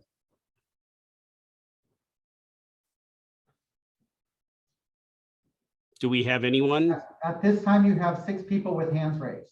Very well. With 6 people, we will allow 2 minutes per person. Matthew, go ahead and bring over the first person and have them unmute their microphone, please. Okay, first person is going to be Dr. Paul Lyman. Sorry about that. Dr. Lyman, please go ahead. Thank you, sir. Thank you. I want to respond to some of the presentations that were made and some of the misstatements and misinterpretations that have been made. The presentation from Clear Channel, Mr. Schmidt, made me laugh out loud when he said he welcomes healthy dialogue because no astronomer has been consulted since 2018 on all of this issue. He also made me laugh when he says this will be something that San Jose can be proud of. Mr. Hessler made a number of points during his presentation. I'd like to ask Mr. Hessler which astronomers were consulted and what qualifications he has to make the determination that between 12 midnight and 6 a.m. is astronomical prime time. I would also contend his analog with San Jose streetlights, which were a representation of the beautiful collaboration that the observatory has had in cooperation and ensuring that the direction of the lighting is downwards to where it's needed, not laterally. But also challenges understanding of physics in the calculation he reported and the neglect of scattering and its contributions to light pollution. And finally, to the director of the airport, I would ask you to re-show your slide 16 where you state that Lick Observatory provided feedback. And I would ask Mr. Kazmierczak to enter the response that Lick Observatory provided into the public record because the content of the response was totally in opposition. So the use of that statement in a very swift display of slide 16 of the director's presentation was, in my view, an attempt to hoodwink the viewers. Thank you very much.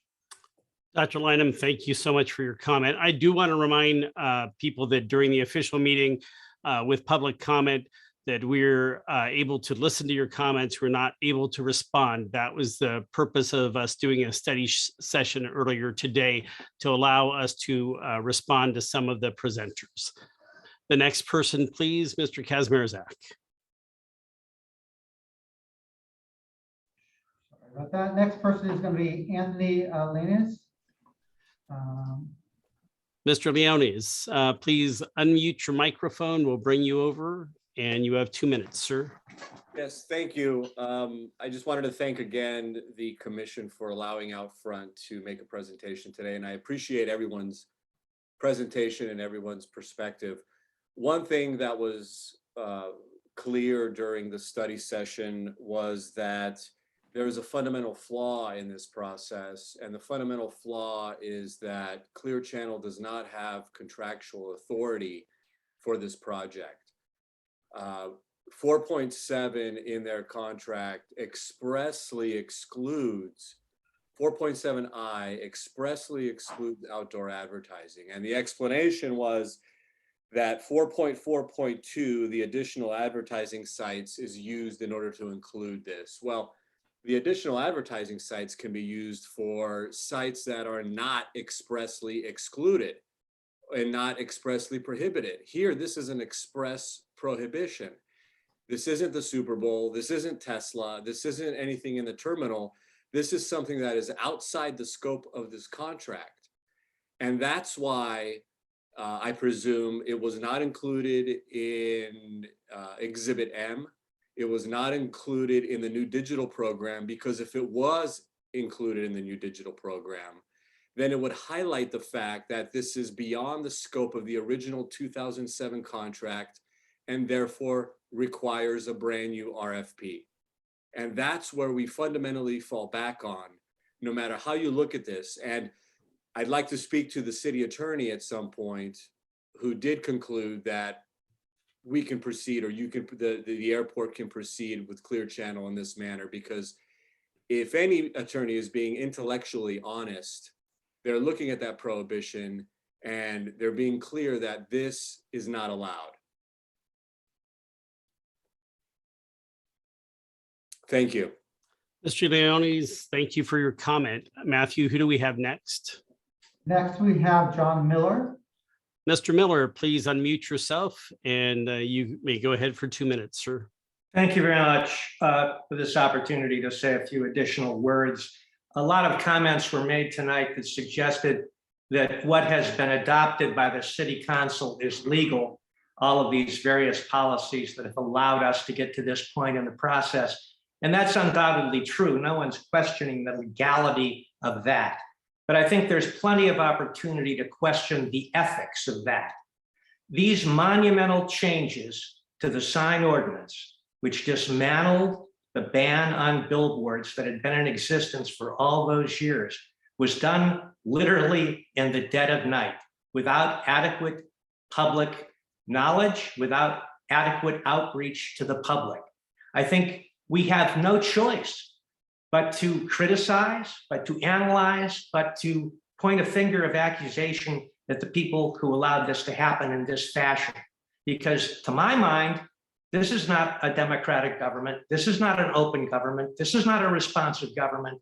This is the kind of government that pulls stunts like this and expects people to take it. Now, there were assertions made in some of the presentations for which there was no evidence. One of those assertions is that looking at a sign as you drive by in your car will enable you to make decisions like where to fly, what time to fly, what airline to choose, what airport to go from. I think there's no evidence for that. I've never seen evidence for that. It's a billboard industry talking point. It reminds me of that talk about urban vibrancy that's going to be caused by billboards downtown. Show me the data. Show me the evidence. This is public policy. It needs to be based on evidence, and we don't have it. I'd like to ask, will Clear Channel indemnify the city against a lawsuit that's surely coming from OutFront Media? Thank you very much. Mr. Miller, thank you for your comments. Mr. Kazmierzak, who do we have next? Jason Hemp. Jason Hemp, please unmute yourself. You have 2 minutes, sir. Hi, thank you. Can you hear me okay? Yes, sir, go ahead. Jason Hemp here, No Digital Billboards in San Jose. Thank you for allowing us to speak. I just want to leave you, my colleagues have already covered a lot of topics here. I just want to comment on a few things from the study session. I feel like there was a lot of discussion that got lost into the weeds, or as Commissioner Ken Pyle said, getting into the mud at times. I feel like perhaps you'll cover this during this part of your meeting at the 10,000 foot level. Like, what's the big picture? And I just wanted to add a few personal thoughts. If you don't already know, most municipalities in Santa Clara County prohibit new billboards, with the exception of Santa Clara, the city of Santa Clara. And we've heard multiple times San Jose being like the head of, taking the lead in Silicon Valley. By allowing these billboards on airport property in San Jose, you could be setting a new precedent in the entire county and in the Bay Area of allowing more digital billboards, and other municipalities could follow suit. So I would just ask you to keep that in mind in any recommendation or decisions that you make tonight, to consider that the impact you're having is not just limited to the airport, not just limited to San Jose, but to the greater San Jose area and the county. One other thing I wanted to just comment on really quick. Beautifying the city was the original intent of instilling the ban in the first place, and you've heard us say that. I would just ask you to, still consider that in weighing this topic. Thank you. Mr. Hemp, thank you so much for your comments. Mr. Kazmierzak, who do we have up next? Next is Les Levitt. Mr. Yes, Levitt, please unmute yourself and you may speak for 2 minutes, sir. Thank you. Brief comment. One of my favorite quotes is along the lines of, it's either simple or complex or neither or both. Meaning some people see things simply and others in more complex ways. And I'd really just like to get to the bottom of this. After 35 years without a new billboard in San Jose, is it yes or no? Make a decision matrix, array the options, and in your mind, which is it? And I hope that you'll side with the public instead of a special interest. And one thing the airport director fails to recognize is that this is not just an add-on to indoor advertising. This is a really big deal to a lot of people in the city. Thank you. Thank you, Mr. Levitt. Mr. Kazmierzak, who do we have next? Next is Mike Sodergren. Sir, feel free to unmute your microphone and you have 2 minutes. Thank you, commissioners. As I considered what was presented during the study session, I would just point out that data presented without attribution should not be considered facts. It should be considered advertising. And so I would just encourage everybody that's presenting, when they show a number, make sure that there's attribution as to the source of that number. Speaking of numbers, and having negotiated contracts previously, you have to look at things in net, not in absolute. When somebody says they're going to remove 6 billboards or 8 billboards, unless there's an accompanying statement that is, I shall not add any others, it's a meaningless number. The other concern that I have with what I heard in the presentations tonight is the cumulative impact of this is undoubtedly enormous. I have tremendous sympathy for airport operations. This has been a difficult 2 years. You guys have done as best as you possibly do. But I do think that you should seriously consider the co-chair's recommendation at looking at, instead of selling out light pollution in San Jose, raising parking rates by $1. And you get more money and you'll be in control of your environment and you won't have the public against you. Please do not approve this project. I yield the rest of my time. Thank you, Mr. Sodergren. Matthew Kazmierzak, who do we have next? Last person is Steve Cohen. Mr. Cohen, please unmute your microphone and you may speak for 2 minutes, sir. Great. Can you hear me? Yes, sir. Go ahead. Great. Thank you for the time. I want to get back to the trees coming off the freeway. Their solution of planting 200 trees somewhere else in the city is not acceptable. I've been here a long time and I remember going from Mountain View to De Anza College, and that whole stretch of 87 was the most beautiful oleander trees you ever saw, and they were in bloom almost all year. And I just came to California and I'm thinking, God, isn't this great that, I know I'm here, I'm sitting in traffic, but at least there's green and there's beauty and there's a balance. I really think that pulling those trees off the freeway and putting in a billboard is an absolute crime. There's a lot of reasons not to put those billboards up. And this has been going on for a long time, but you really got to concentrate on the fact that you're also pulling down 43 trees at the entrance to the airport, which people see it and they go, this is the city I'm coming into, not digital billboards and all glass buildings. So, please keep that in mind, and again, I said this earlier, you guys are here to represent us, the citizens. You're not elected officials.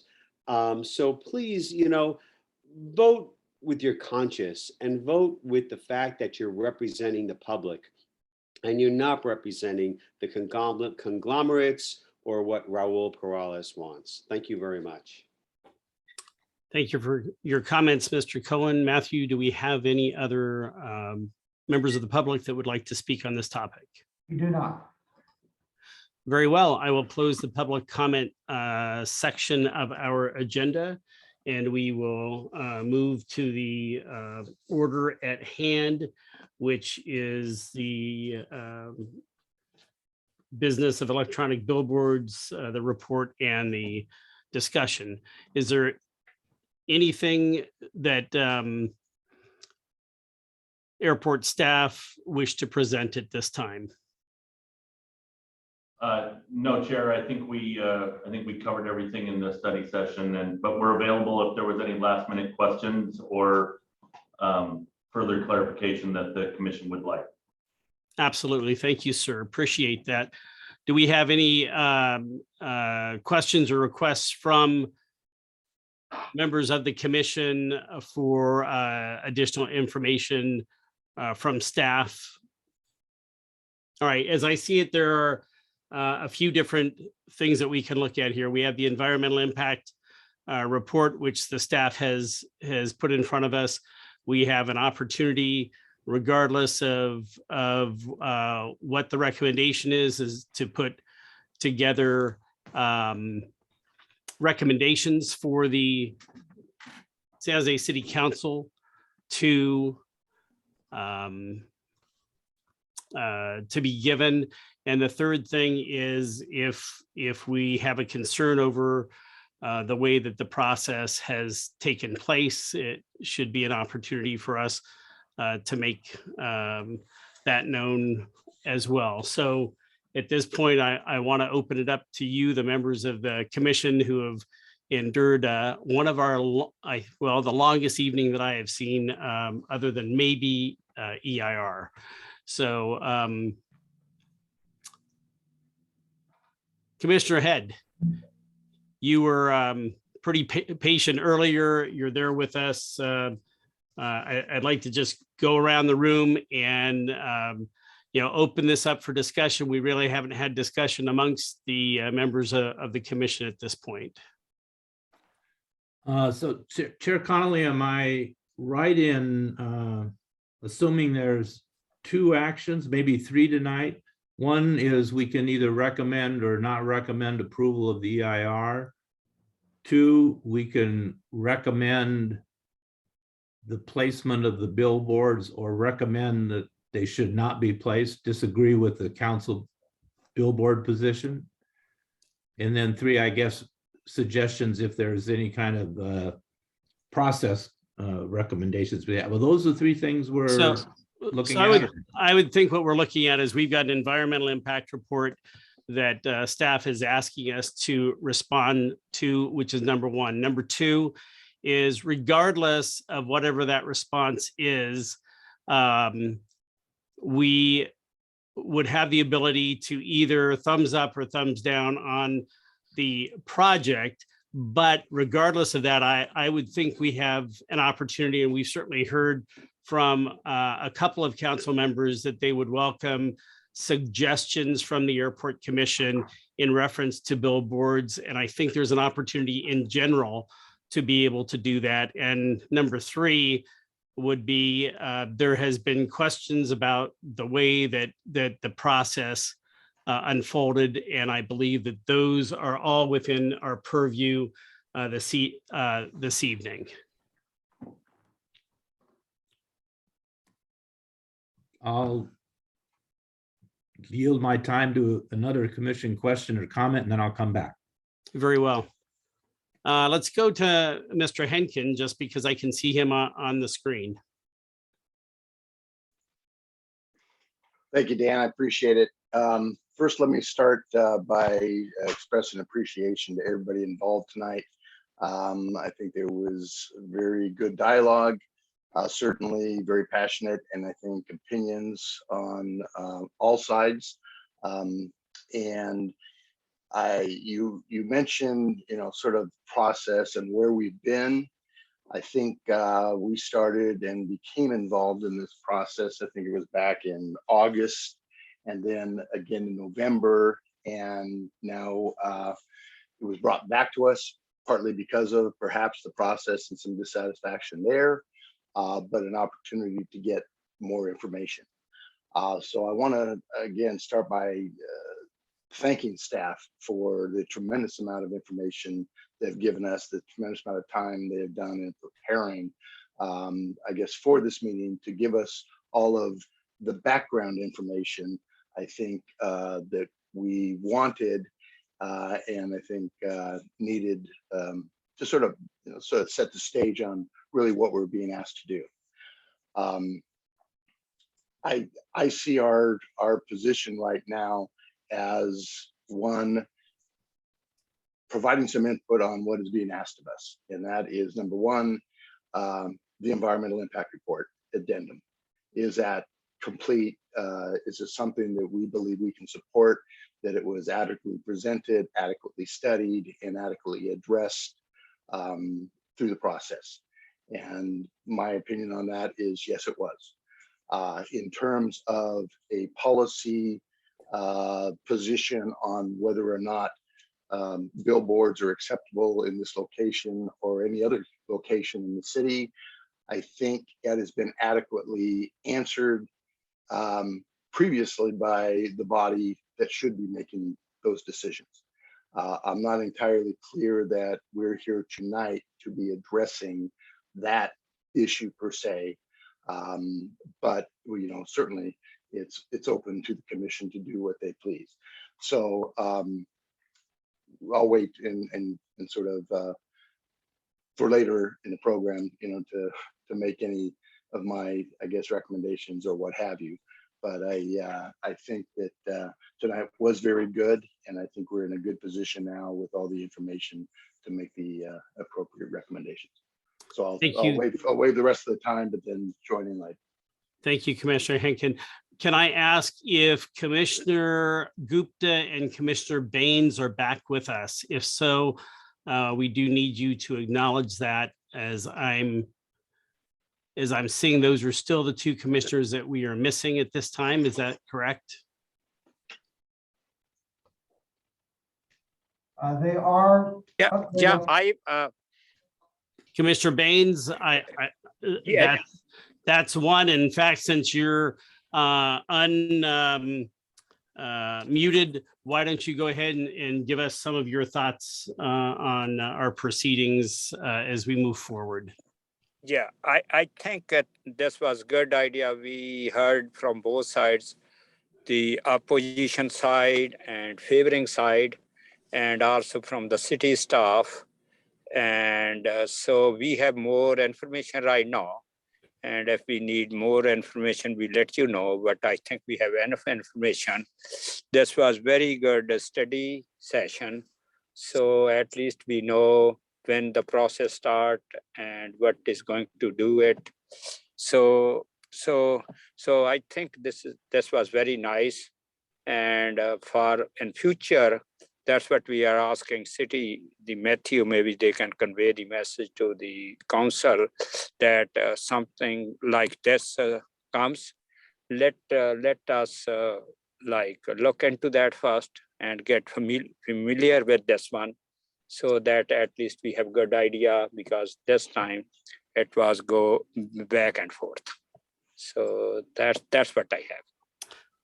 Thank you, Commissioner Baines. Commissioner Gupta, are you with us? We can see that it's showing online, but and if you could unmute yourself and confirm that you're here with us. All right, I still see Commissioner Gupta as being not in attendance at this meeting.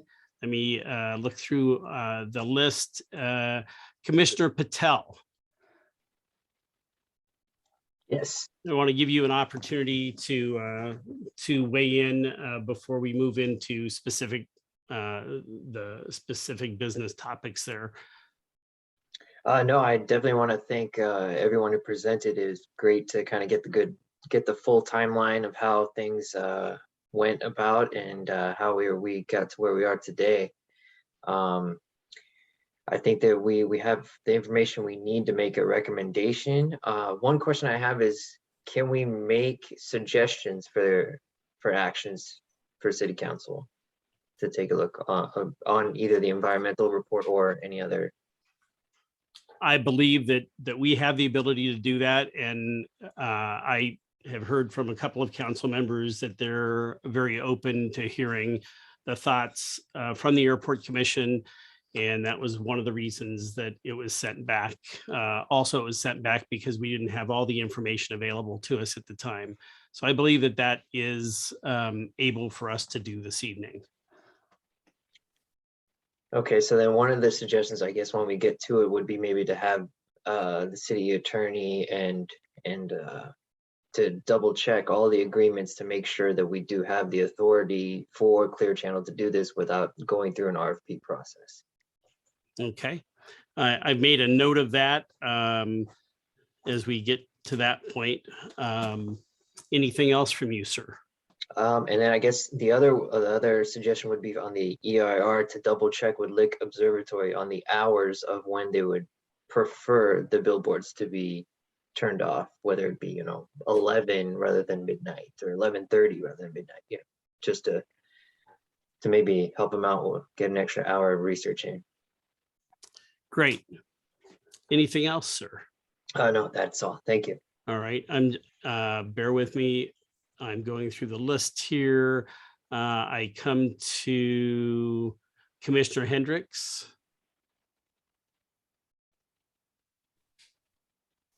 Oh, unmute yourself, please.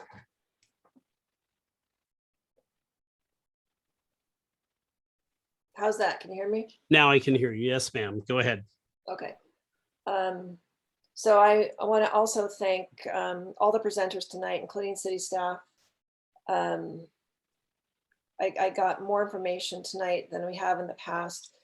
I do just want to stress that it's a shame that this didn't come to us a couple of years earlier. I know it's not under airport purview per se to determine city policy, but since 4 locations on policy 6.4 were listed way back when, it should have been in the master plan. There should have been no rush to finalize that. We've got estimates in the EIR that are understated, that aren't fully disclosing the total power consumption of the project. I still don't believe that we have authority under the contract, so I'm glad to hear that other commissioners want to do a review of the contract to just ensure that we're not violating the policy, even though 6.4 does give a couple of options here. The contract itself, the way I see it, and I'm not an attorney, so I can't pretend to know everything, but on my cursory review, I don't see the authority there. I'm very concerned about Lick Observatory and the fact they weren't made a partner in this process. I'm concerned about the fact that we have environmental concerns, we have trees, we have light pollution, we have high energy use. We have, the people have spoke, and I think we're not listening, and we need to listen. So for right now, I'm going to hold back my other thoughts, but that's kind of where I'm at with the process. I think the process was a little bit flawed, but now that's beyond us, and we need to move forward. And I don't want to see 2 billboards. I don't want to see 22 billboards. I don't think we need billboards in this city. Thank you. Commissioner Pyle.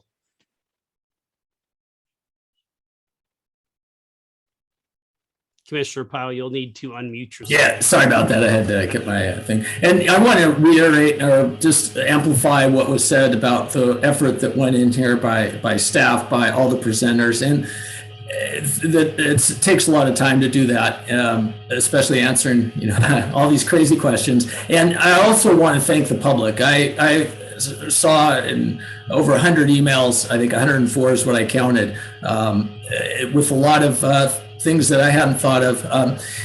Like Commissioner Hendrix said, I'm concerned about I echo what she said, but I also, and again, it's probably just the way I read the EIR, I really thought Lick Observatory was part of the process, and they should be, because they've been here longer than any other institution, probably other than the city government.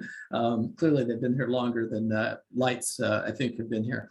But I keep coming back to our previous meeting, and this whole idea of energy wastage, and the idea that, well, one thing that concerns me is that the estimate for energy use was off by 50%. And that's very superficial, but my thinking is that's very critical for an environment where climate change, carbon neutrality is 2030. And I know we can quote unquote source electricity from San Jose clean energy, but there's this thing, this rebound effect. And what it relates to is that the more green the electricity, the more free it is, the more you waste it. And that happens as an example with the Prius. People thought you'd reduce a lot of the gas used because you get so much better gas mileage. But the reality is people would take longer trips. They would go to more, they'd use it more because they were paying less for gas net. So they may have reduced it a little bit, but the reality was they were driving more than ever.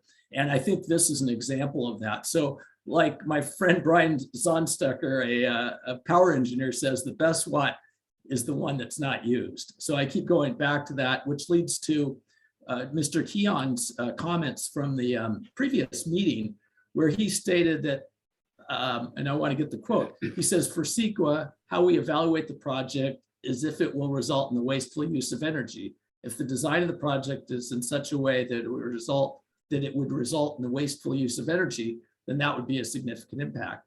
And just given the opposition to this, and given the fact that this is kind of like a big TV that's advertising 100% of the time, it just seems wasteful to me. So I'll stop there. Thank you. Thank you, Vice Chair Pyle. So I'm just looking through 1, 2, 3, 4, 5, 6. Matthew, can you confirm for me that we have 7 commissioners in attendance right now, or have I miscounted? I have 7 commissioners in attendance at the moment with you. So I have Commissioner Hankin, Patel, Baines, Hendrix, Head, Pyle, Connell. Okay, and we're still missing Commissioner Gupta, and Commissioner Smith was not in attendance at all this evening, correct? Correct. I do not have Smith in attendance at all this evening. All right, I'm just going to ask one last time, Commissioner Gupta, because you're still showing as being online. Are you with us this evening? Commissioner Gupta. I did send him a text message. You did, okay. I can give him a call if you want. If he's not been available, that's fine. We still have a quorum at 7. I just wanted to verify that. It's a little harder when we're not all in the same room. Commissioner Head, I see your hand raised. Go ahead, sir. Unmute yourself, Joe. Thanks. Let's see. Let me indicate to the commission where my votes will be this evening and how they take place. Let's see how. But I've remained in a position I've held for a very long time relative to whether it is appropriate to have off-site advertising or billboard advertising other than on the business for which it's at, where it's located. And I don't agree with that. And I continue to hold that position, which means I may have been and will be tonight a no vote for the placement of electronic billboards on the airport property. So if we have a separate motion on that, I will be voting no. Relative to the EIR, my understanding of the EIR is its primary use is to raise all the issues for us to think about and decide. And I think with the way this addendum has gone, those issues have now been well aired. AIRED, maybe even ERROED or ED, but I can't think of anything that wasn't raised in the EIR in terms of a major issue. I don't agree with all the analysis of the EIR, but I rarely in my experience have agreed with all the issues raised, not raised, but the recommendations and mitigations. So in terms of, I would be a vote in favor of accepting the EIR, but not in favor of accepting the project. And that's kind of where I'm at pending listening to a discussion from other members of the commission. Commissioner Head, thank you so much. So first, I'd like to thank the public, thank Councilmember Cohen and his staff, thank the airport staff, because it has been a long evening, but I think it's been a fruitful evening because the goal in this process, although we haven't all agreed on the process, was to create transparency. And I feel that transparency was lost in this process, whether it was from the city, whether it was inadvertently from airport staff, but transparency in the process was lost. Looking back at the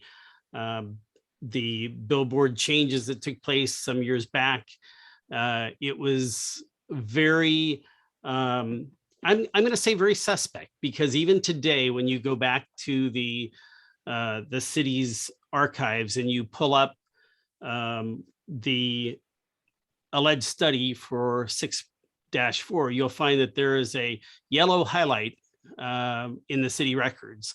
Every other project around it, you can click on and see all the documentations. This project, there is nothing attached to it. So I don't know if there was an outright attempt. I would hope that that was not the case, to conceal what was going on. I find it odd that people around the city had no idea that Council Policy 6.4 was changing. Be it as it may, the policy changed. As we go through the time and looking at this project, there were several times that I requested information about what was going on with this billboard project, and I was told it was not available. Yet my own research, along with other members of the commission and people from the public, were able to turn over a number of things that showed that this was, moving forward. I'm concerned about the contract with Clear Channel, and I want to say straight up front, I do not believe that Clear Channel is not being a good vendor or a good player, or have not done exactly what they were asked to do in this process. I think that they've done a very good job. I'm thrilled with the indoor advertising program at the airport. I have personally advertised on billboards before, as I made this commission aware of, and I am thrilled at the idea of being able to buy an 8-second spot instead of hawking my house to put something up on a billboard nowadays. Having said that, though, there are a lot of challenges with the entire process. The public doesn't seem to be given an ear, whether it was by city council or whether it was by the airport. Now, the things that I'm excited about, 8 billboards coming down, I think is a big success for us. 2 more coming down somewhere else in the state, I think is fantastic. I believe that the EIR, although there is an energy flaw with it, in my opinion, and I have to say to myself, what other flaws may be there, but I'm going to say I believe that the EIR was done to the best of the abilities. I would have liked to have had more interaction from airport staff on this project, and I I truly hope that we can have a better partnership moving forward. My vote's still up in the air. I tend to think that we will handle this in three fashions tonight, where we'll deal with the environmental impact report. We will give the commission the opportunity to vote on whether or not we think the project should proceed or not. Obviously, city council, that's only a recommendation. The third item is that have a list of recommendations going to the city. One of the things that is clear to me, and I think it's clear to the public, is that this item does not just stop here at the airport. What happens at the airport will probably happen with the rest of the city. I would have liked to have seen a competitive bidding process in there. I think that it was a mistake that did not happen. And I'm not saying that our current vendor, we needed to go out to bid on that, but I just don't see anything in the contract that gives us the authority to do what we did. And so that's my take on the project. And I will open it up at this time for a think to get something onto the floor. I'm going to entertain a motion from somebody on the commission under item number 4A, electronic billboards, report and discussion, action staff recommendation to accept the staff report on the environmental impact report and project plan for electronic billboards at the airport. Is there someone that would like to make that motion? Commissioner Henkin, if you'll unmute yourself, sir. And I don't have a problem if you all unmute yourself at this point. There you go. Commissioner Henkin, are you making that motion? Yes, I'll go ahead and make that motion. All right, is there a second to that motion?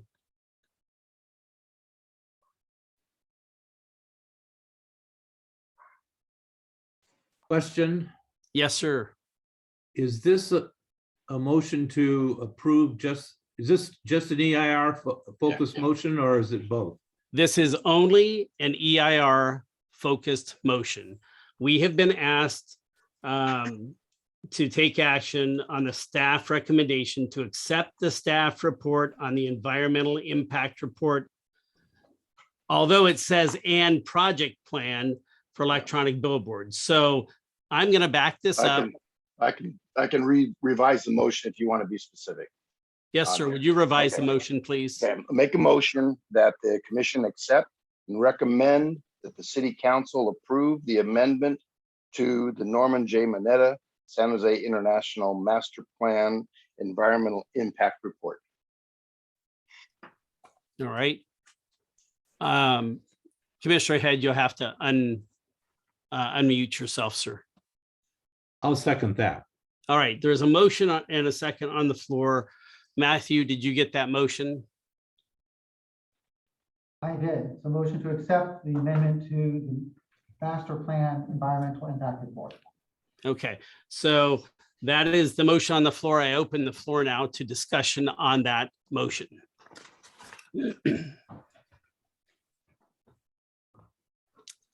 Is there no discussion? Commissioner Patel? Yeah, I'd like to make a recommendation for Clear Channel to have this be carbon neutral, and whether that's having a set aside, a certain amount of money to have the airport install solar panels somewhere, or somewhere to offset the electronic cost. And also, I'd like Lake Observatory to actually submit in writing what hours they would like the billboards to be turned off. So Commissioner Patel, so you're asking to amend the motion? Just as a discussion of whether or not we can amend the motion to make a recommendation for the ER to be carbon neutral and to have Lake Observatory in writing specify the hours that they'd like the billboards to be turned off to minimize light pollution. Could I suggest, make the friendly suggestion that one we could deal with in our third motion, which has to do with recommendations from the Airport Commission? Absolutely. Sure. Would that be okay? Yeah. All right. If you'll hold that thought, because I do agree with you, and I actually had that conversation with Clear Channel that I really wanted to see a solar component on their billboards, but obviously it would not take care of all the power consumption issues. Commissioner Pyle, I saw your hand up as well, sir. Yeah, I'm not certain that I'll have anything more to say. I think I already said it earlier. The LIC observatory concerns and the energy usage relative to the public's view of it are my concerns about this. And I just that really is a concern. And I know we all have concerns in some ways about how this has all gone down. It has been very challenging for me to look at the program, but I'm trying to put it in bite-sized pieces where we can have a singular voice on each of these issues and then still be able to provide our emphasis to council. Regardless of the decision that we make, council has the final decision in everything that we do here today. And so, but I believe that anyone from the city that has watched the process today knows that we have looked at this very diligently. So that's why I'm trying to separate out the three areas that we have issues with, and the environmental impact report is one that I believe that we can agree whether it moves forward or not, but at least that's the one issue, and then we will deal with the other issues from there if that's acceptable to everybody. All right, is there any more discussion on that issue? Mr. Kazmierzak, I'm going to ask you to reread the motion, or if you'd like, I can have Commissioner Henkin reread it. Well, what I have down is I have a motion to accept the amendment to the master plan EIR, amendment to the Norman Wyman as San Jose International Airport Master Plan amendment. So what you sort of see on the screen here, the top one, the very first sub bullet. Okay. So that would be what you're voting on. Yes would be voting to approve this, and no would be voting against this. Okay, so this has been motioned by Commissioner Henkin. It's been seconded by Commissioner Head. Any further discussion on the issue? Henkin. And I do want to remind all of us, even though we've done this for a long time now, that all of our votes will need to be verbal votes by roll call. And so at this time, I'm sorry. Yeah, just Mr. Baines, I just want to so we this EIR report, some opposition has big concern on this one. And so how we can say this is, we recommend that should be approved. Maybe I think we should have a separate meeting one more time with the commissioner, and so that we are on the same page. Okay, so the suggestion is from Commissioner Baines that perhaps we have an additional meeting on this topic. Commissioner Baines, I would probably have to say that initially this was going to City Council on the 1st. It was pulled back from City Council and rescheduled for their meeting on the 15th. And the hearing that we were having on this issue was tonight during our study session. And so as a commissioner, you would have the opportunity to vote yay or nay on where we stand on this recommendation. And this is only on the environmental impact report. That's what we're voting on here, not whether we want the billboards. We are going to deal with that. I can assure you that there will be a motion on that after this. And so if you are not in favor of the environmental impact report, you should vote no. If you are in favor of the environmental impact report, you should vote yes on this. Does everyone understand? Yes. All right. At this time, I will call for the vote. Mr. Kazmierzak, please do a roll call vote. Commissioner Smith, Commissioner Gupta, Commissioner Henkin, Yes. Commissioner Patel, Yes. Commissioner Baines, Yes. Commissioner Hendrix, No. Commissioner Head, Yes. Vice Chair Pyle, No. Chair Connolly.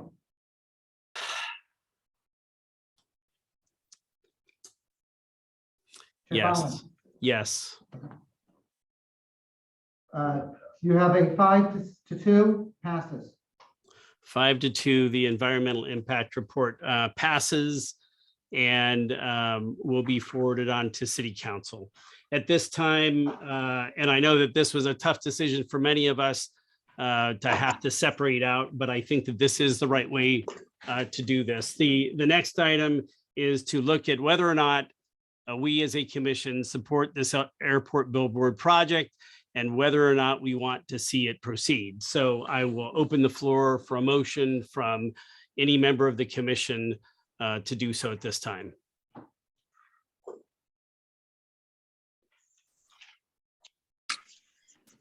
Commissioner Head? I think I was looking, Commissioner Pyle raised his hand. Did you? Ken, where are you? Yeah, sorry, I did. I've got a number of recommendations, I guess. Are we into the recommendations now? No, or- we're Okay. going to make this a real simple issue. Whether or not we as a commission believe that this airport billboard project should move forward. I see. Okay, sorry. And so I'll entertain a motion that says we, the members of the Airport Commission, hereby recommend that the billboard program proceed. Now, having made a positive recommendation, which is typically what Robert Rules of Orders calls for, it is not uncommon to have that positive recommendation defeated or carry forward. So if someone would like to make a motion about whether that project at the airport should continue, let's hear that. You have Mr. Henkin, or Commissioner Henkin has his hand raised? Yeah. Oh, I'm sorry, I can't see that. Oh, sorry. Okay, Analog. Commissioner Henkin, go ahead. I'll go ahead with the motion that we proceed with the 2 billboard project as proposed by staff. Okay, there's a motion to proceed. Is there a second?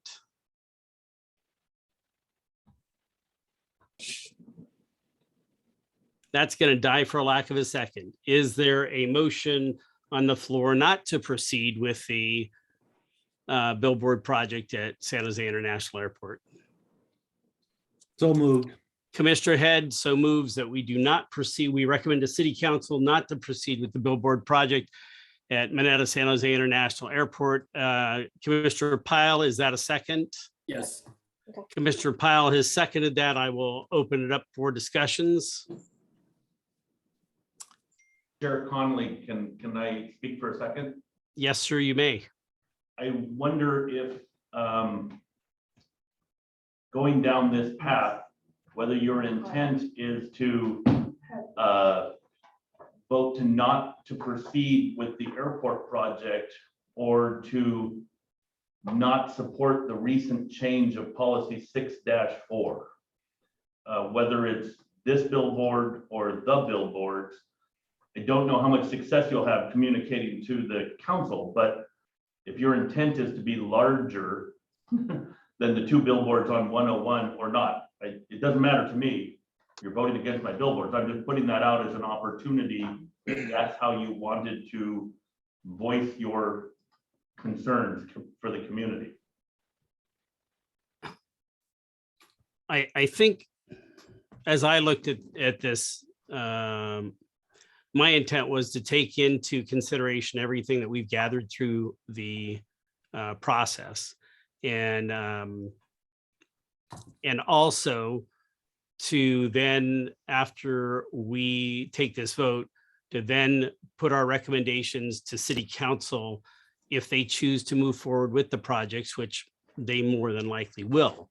But those recommendations would then come afterwards, is what my thought was, because I do think that there is an opportunity here for us to put some recommendations forward that make sense. Commissioner Head, I see your hand up. I just wanted to clarify that my vote focuses not just on the airport project, but would be the citywide negative on billboards. I think I'm suggesting to the council that they made the wrong decision a couple of years ago to change the policy. So I believe the Director Aitken was pointing out that policy 6.4, and Director, correct me if I'm wrong. I don't want to put words in your mouth. It's not my opinion. I was listening to the 7 of you and thought that perhaps the motion should be, you've approved the environmental impact report, but then to make a motion that the airport commission, in reviewing public comment and so forth, don't support the recent changes to policy 6-4 might give you the larger, again, like you said, the council's going to do whatever they want. But if you want to make your statement larger than just 2 billboards on Highway 101, that might seem to be the opportunity to do that. So there could be a fourth motion on this as well, because I do think that listening to the public is a good idea. I am, not in favor of 6.4 myself, and I think that I'll go ahead and allow a couple of other comments to go on. Commissioner Hendrix, unmute yourself, please. Can you hear me? Yes, ma'am. Go ahead. Okay. I'm also against the billboards at the airport as well as the entire city. So I don't know how you want to amend that recommendation, but if you look at your business, item, it says staff recommendation to accept staff report on environmental impact report and project plan for electronic billboards at the airport. It doesn't include the entire city, even though that's how I would prefer to vote. Can we even vote on the more broad, high level picture here? I don't know. As so far, we're the only commission, I believe, to have held a pretty extensive hearing in reference to billboards. My thought would be that you're right. The second half of the staff report was whether we support or do not support the airport's billboards. I think we should handle that separately. Then we should, if the commission feels that they're not in agreement with policy 6.4, we should state so, and then we should make recommendations to the city. I know it's convoluted, but it's one at a time, and we're not putting a whole lot of things into one motion doing it that way. Okay, thank you. Commissioner Patel. Yeah, you just touched on the subject I wanted to clarify, is that as is right now, whether we support the project plan as it's written At the airport. Yeah. Okay. Correct. Commissioner Pyle, you have your hand up. You need to unmute yourself, sir. Sorry about that. Yes. You muted yourself again. Okay. We're talking just about the project at the airport. I guess are we in the discussion period then? Well, so we have a motion on the floor. What we're doing is we're clarifying what the motion is. I don't believe we have a second on that motion as of yet. I thought I seconded it. Okay. All right. Yeah. So I want to make it clear that my intent was to make this a singular motion to take care of the second half of the business where it says, and project plan for electronic billboards at the airport. So my motion was, I entertained a motion and that Commissioner Head made was, and Commissioner Head, correct me if I'm wrong. I know you're not in favor of the billboards period in the city, and I understand that. Are you willing to amend your motion for this vote to be specifically for the airport at this point? So sorry, point of clarification. Your current motion is to not proceed with the 2 billboards at the Norman Y. Menendez International Airport. Yes, okay. That That's was the current motion that Commissioner had made, and that was the one that was seconded by Pyle. Okay, very well. So we have a motion and a second on the floor. Thank you for keeping me straight, Mr. Kazmierzak. Commissioner Pyle, you have the floor. Yeah, so my point was going to be, I love advertising. I think it's a great thing. And personally, I actually had suggested that we look at billboards when I came onto the commission 4 years ago, but that's just my opinion. But I also think this is just one option, and we need to be looking at all sorts of unencumbered revenue spaces. And I think I didn't make that point well enough. You know, we keep getting lost in like putting a solar farm in the 10 acres. We've got, a lot of acreage that's fallow. We have acreage on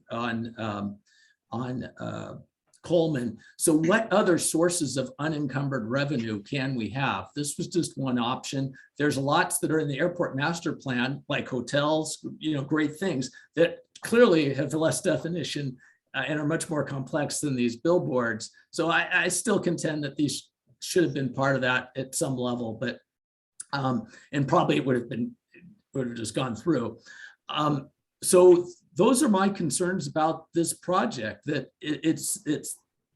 we didn't look at all the alternative revenue sources necessarily for something that it will have a citywide impact, because this will set precedent. Once it starts in public, how can you stop private people from putting up digital billboards? I know people say that is just decoupled, but I don't see how they aren't. So. Thank you, Commissioner Pyle. Commissioner Head, you're the maker of the motion, so I want to give you an opportunity to speak on the motion again, sir. Let's see. I think we've covered all the discussion, and I think I focused it on the airport because that's what the agenda said, and it's the project before us. Okay, very well, sir. Are there any other discussion on this motion? Mr. Kazmierzak, would you read the motion back, please? Yes, motion is to not proceed with the 2 billboards at the Norman Y. Menendez International Airport. All right, all in favor, we will do a roll call vote. Mr. Kazmierzak, please proceed with the roll call vote. Commissioner Smith, Commissioner Gupta, Commissioner Aitken. No. Commissioner Hendrix. Yes. Sorry, Commissioner Patel. Sorry. Yes. So, and I just want to interrupt and clarify. So the yes vote is that we not proceed. The no vote means that we do proceed. I just want to clarify that for everyone. So sorry, I heard Commissioner Patel, you said yes. Yes. Okay. Commissioner Baines. Commissioner Hendrix. Sorry. Commissioner Baines, if you can unmute yourself.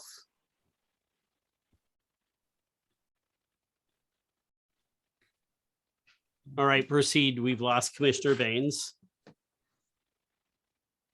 So sorry, Commissioner Hendrix, Yes. Commissioner Head, Yes. Vice Chair Pyle, Yes. Chair Connolly. Yes. And let's try Commissioner Baines one last time. Commissioner Baines, are you with us? He I is actually not. do not see him on the list anymore. And do we still have a quorum? I believe we do. You still have 6 people, yes. All right, and what did the tally come So out as? You have a 5-1. 5-1. Okay, that motion passes. Going on to the next item, a recommendation to City Council potentially to review policy 6-4 on billboards throughout the city. I would entertain a motion that the San Jose Airport Commission hereby requests the San Jose City Council to review policy 6.4 again in light of the immense public outcry of with billboards in the city. Is there someone willing to make that motion?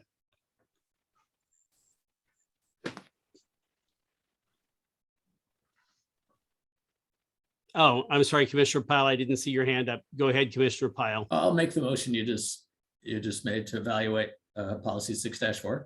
All right, is there a second to that motion? I'll second that motion. Commissioner Hendrix, second. Is there any discussion on the motion?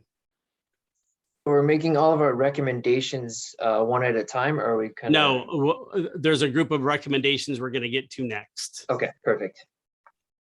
Any other discussion on the issue? Oh, sorry, Chair, let me just make sure that I have the motion that I have is the motion is that the Airport Commission requests that the San Jose City Council reevaluate Council Policy 6-4. That's the wording you want. So that goes to Commissioner Pyle, Vice Chair Pyle. You were the one, the maker of the motion?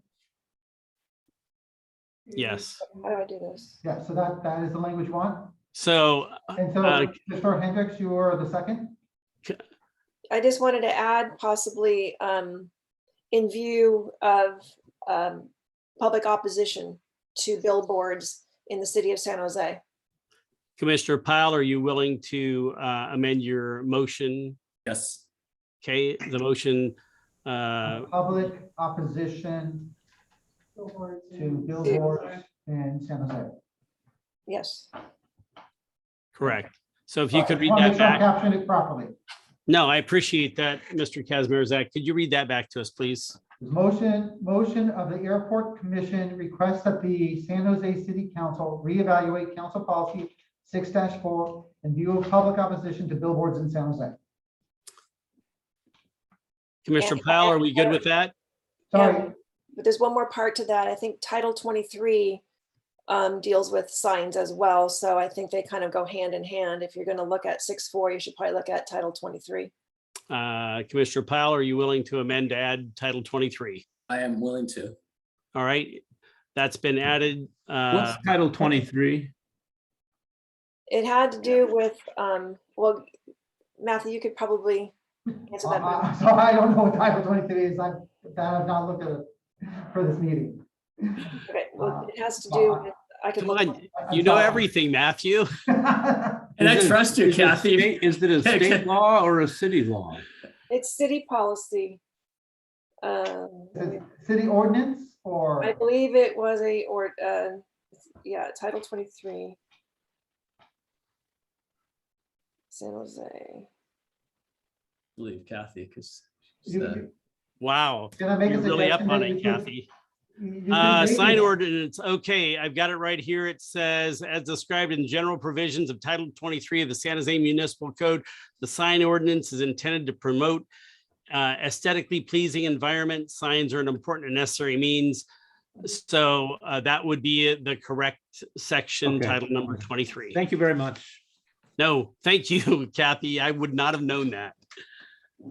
All right, so it's been amended.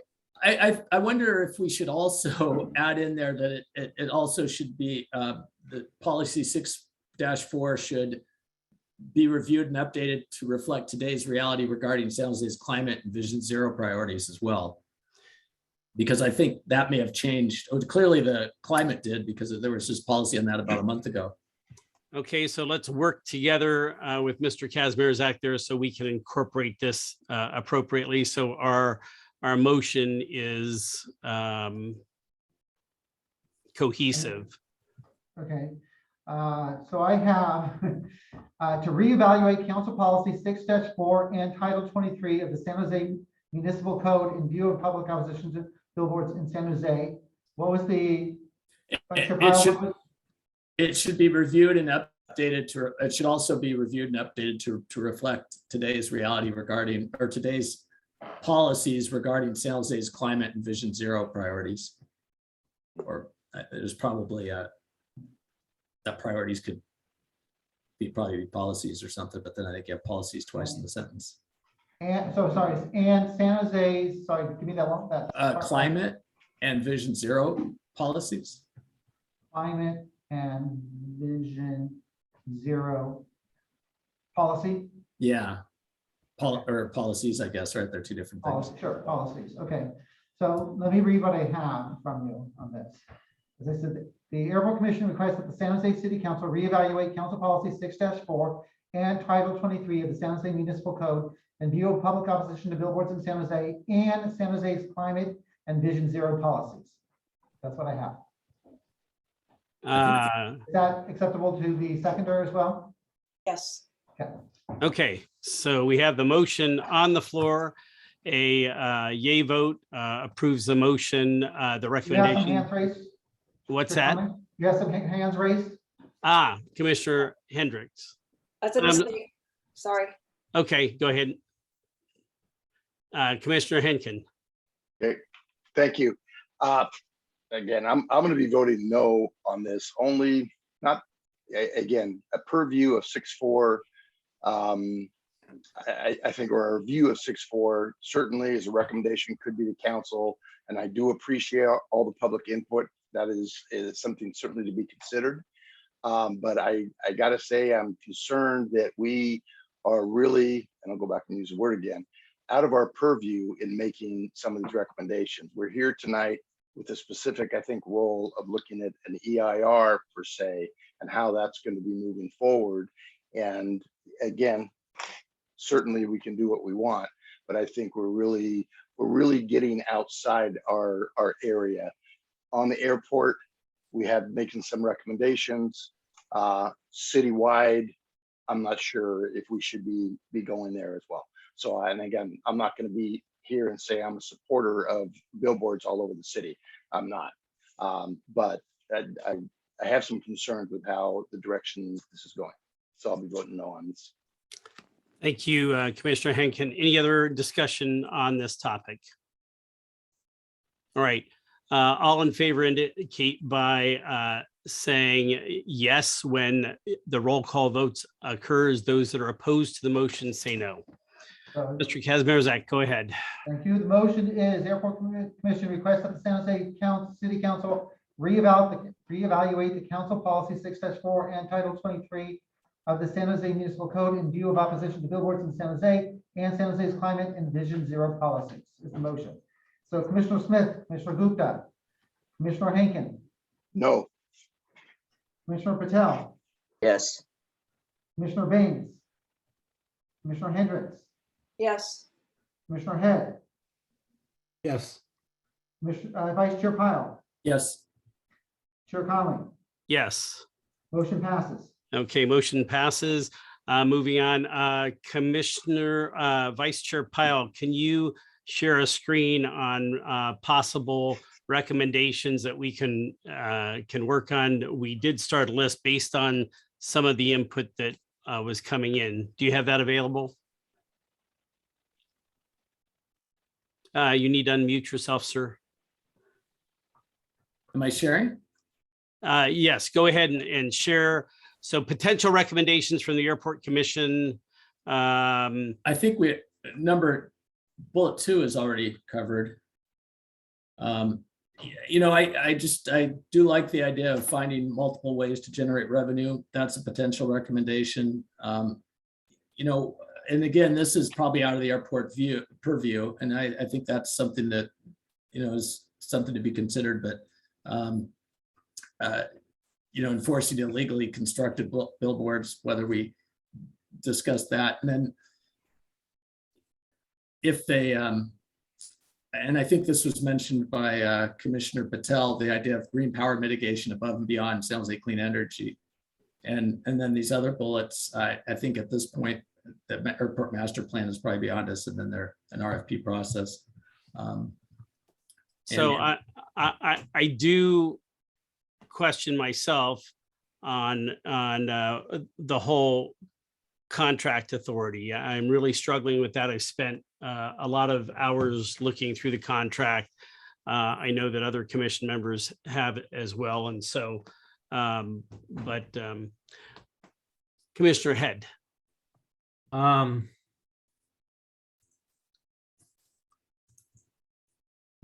I think the set of recommendations here are not going to be, well, some of them could be taken up by council, but I don't think it's our purview. We should be doing, check signs on Highway 87, or if the city passes it, to suggest conditions when we recommend that they shouldn't. And I think, we have a very late meeting, and if we want to do some of this in a reasonable and studied manner, we ought to take time at our next meeting. It's only a couple of weeks away, and review it then, because almost all of this has to do, I think, with our interrelations with ourselves and the airport staff, and were our processes comfortable between us or among us, rather than trying to do it at night. And I'll also confess to personally, just by the luck of the draw today, I have literally been in one Zoom meeting after another since 3 o'clock this afternoon. I'm getting a little foggy. So that I suggest we put this to the agenda of our next meeting if we need to. I do know that Matthew had prepared a memo over some things that we talked about that were going to the city as part of this. And part of that had to do with, making sure that the tree mitigation moved forward. There was another recommendation that perhaps we should be going dark on billboards from midnight to 6 a.m. all over the city, and that future billboards needed to have a better green component to those. Matthew, can you share, or Director, can you share some of the items that you were putting in your memo in reference to the items that we talked about? Oh, it wasn't in a memo. It was something that I just came up with as things that you may want to try and achieve. And so I had put down that all billboards in the city of San Jose are required to be lights off from midnight to 6, kind of following that dark sky recommendation from the national group. And then I put down, if they're unused, like if they're blank, the light shouldn't be on, right? I mean, right, all day. That's just wasting energy and wasting light pollution. And then if unused, they need to be, clean, and I put down white. I was just kind of tying it to that storefront policy, right, that the city had come up with. But again, to Commissioner Head's point, this is wandering outside your purview, but you're making a raw suggestion to the council, but it is a suggestion outside your scope. So, but that was the 3 things that I had just come up with while we were talking.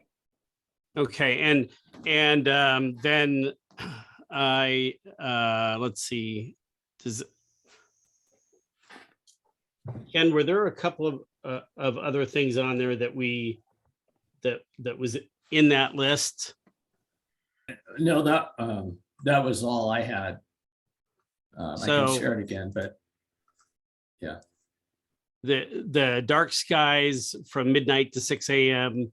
One of the concerns that I have is there is commercial property very close to our airport runway, and right now the city is not adequately dealing with the illegal billboards that are flying up. What if we get an illegal billboard that pops up at the storage place right at the end of the runway? There's a lot of things going on where people are they're being pretty daring with putting these billboards out there. And we now have 3. I'm sure there will be more popping up.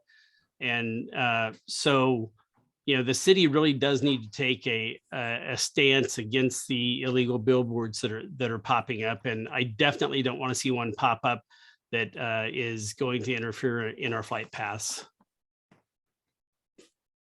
So it's up to the commission. It would probably take us another 10 minutes to, Ken, can you clean this up in front of us? Yeah, what do you want me to do?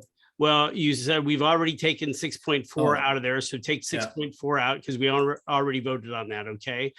The first one was to generate the unencumbered revenue. The second one about enforcing the billboards. We don't need to deal with the master plan that can come out of there at this point. The green energy or solar mitigation sounds like that should stay according to Commissioner Patel, correct? Correct. And then I would also add the hours of turning off the billboard should be established by Lake Observatory as well. Okay, so would you be willing to say a minimum of midnight to 6 a.m.? However, the city should coordinate with Lake Observatory on the dark skies side of it? Perfect. That sounds good to me. So I was going to say billboard operation should be coordinated. There we go. With Lake Observatory. And I guess instead of operation, it probably should say something like illumination. Yeah, illumination. But I'd like to see in there at a minimum of midnight to 6 a.m. so that at least we give some direction. Yeah, there's already midnight to 6 a.m. Well, no, that's only on digital. That is not on the other billboards. And this is an So opportunity. you're saying for both traditional and for both digital and for both traditional and regular. Let the skies go dark. Who needs the advertising between midnight and 6 a.m.? Signs. So I'll say. And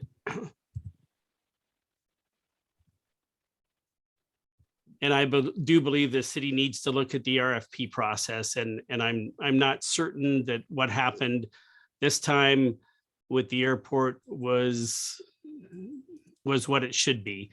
But it is what it is at this point. Is that what you're suggesting, Dan? The RFP process for all billboards. Oh, okay. By the way, those two billboard signs, those are ones I took in the last week. One of them's near my house and the other is about 1.5 miles. They're just traditional faces. And then let's see, did that cover? I had some notes on my phone here. Does that last point include the RFP process and whether or not the city attorney can confirm that 4.7.1 doesn't apply here? I think that's a good point, Commissioner Patel. Let's specifically put that in there. That's our concern. You know, we want to make sure that the city is clean on this project. Chair Connolly, makes me a little uncomfortable here because the city attorney has already approved these contracts. I mean, the contracts don't get signed unless they've got an authorized city attorney opinion that it works. But the contract itself that I saw, and Commissioner Hendrix, correct me if I'm wrong, the one that you reviewed, I think it's a real stretch here and we need the city council to know that we think it needs to be looked at, and somebody needs to make sure that this was indeed. And I had a city council staff member express that concern. My concern is though that A, I'm not an attorney. B, we're not a board of attorneys. And while it's a legitimate issue, the resolution of the issue is the one that Outdoor's pursuing, which is to make the case that it's not correct. And then if they can't solve it in discussion with the city, then they litigate it. I don't know. I mean, I personally don't know whether it was done correctly or not, but I do know that it's been the city attorney's office and all the normal processes of city government have weighed in on it and said it was all right. We're going on, I think, a very strong statement. I have no way to know which is accurate on that. Chair Commissioner- Conley. I'm sorry, Director Aitken, is that your hand up? Yeah, I just wanted to reiterate what I said in my presentation. The city attorney has read the contract and says we are within the purview of the contract. So that's all the way up to the assistant city attorney. So I don't know who you want me to go to next, but the attorney's office has approved this to go forward as presented to you. And they feel that the contract allows for this. So I don't know what other attorney you want us to do, but to the point of Commissioner Head, I don't know who else to review this. All right, Commissioner Dan, Patel. I couldn't vote for this part of it, so you need to. All right. Yeah. All right, then pull that out. Let's find something that we can all agree on. Is that fair? I'm comfortable with that, yeah. The city should closely examine the RFP process for future billboards. Is that acceptable? That's fine. Is everybody okay with that?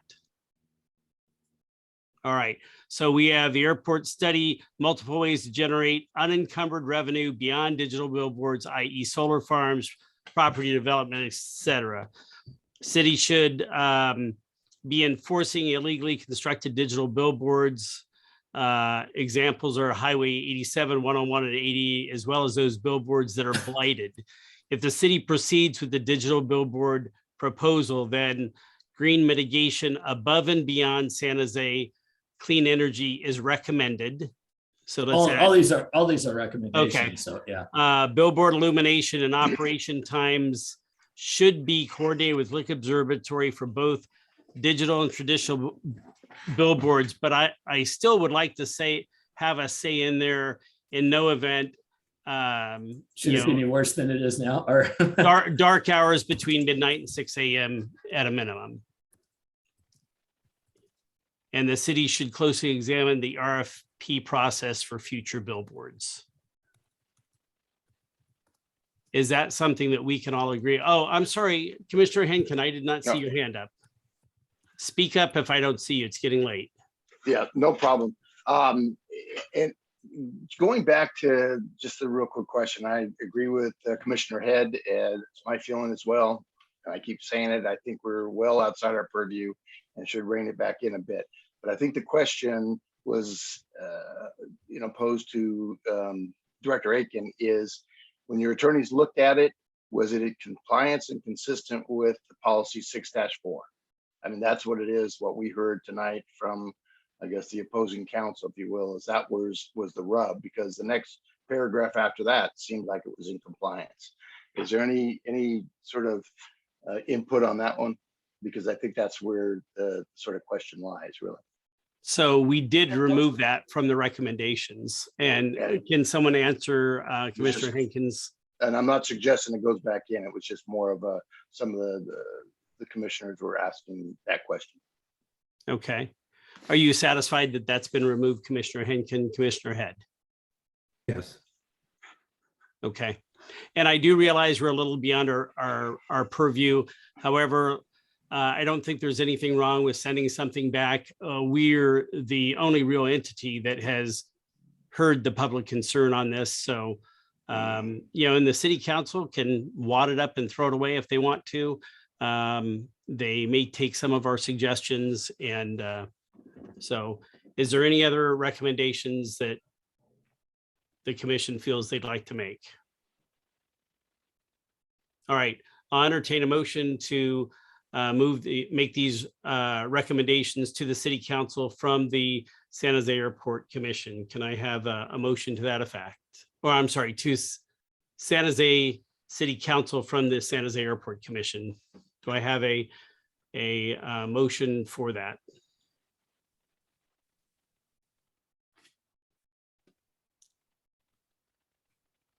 Wait a minute, my screen just froze. Commissioner Patel, where are you? You Right were here. just there. So your motion is to make these recommendations to city council, is that correct? Yes, that's correct. Yeah, I'll make that motion.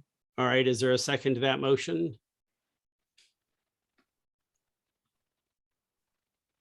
Is there no one wanting to second it? Commissioner Hendrix, Commissioner Pyle, Commissioner Head? I think Commissioner Hendricks had her hand up. I know, I'm trying to figure out how to do it. I Oh, can't. I kept seeing something, but I can't, you know, my screen keeps I'll moving. second it. All right, that's second. Open for discussion. Any discussion on the item? All right, again, this will be a roll call vote, our final vote of the evening. Mr. Kazmierzak. Yep. I'm sorry, I can't, I can't repeat motion, but it's on your screen here. I can see that Vice Chair Pyle is emailing the document to me, so I can copy it. I took a picture of it as well. So I can copy all the words, at least into the thing, and I assume it's all the stuff at the top. So Yes. a yes vote is to support what you see on the screen, mostly, and then a no vote is to vote against that. So we'll start off, Commissioner Smith, Commissioner Gupta, Commissioner Henkin, No.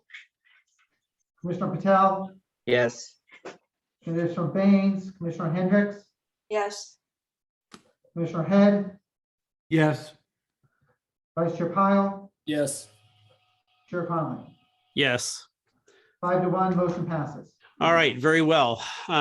Ladies and gentlemen, I know it's been a long evening. We have another meeting coming up that will be virtual for our Airport Commission meeting. I can promise you it will not go as long as we've been on today.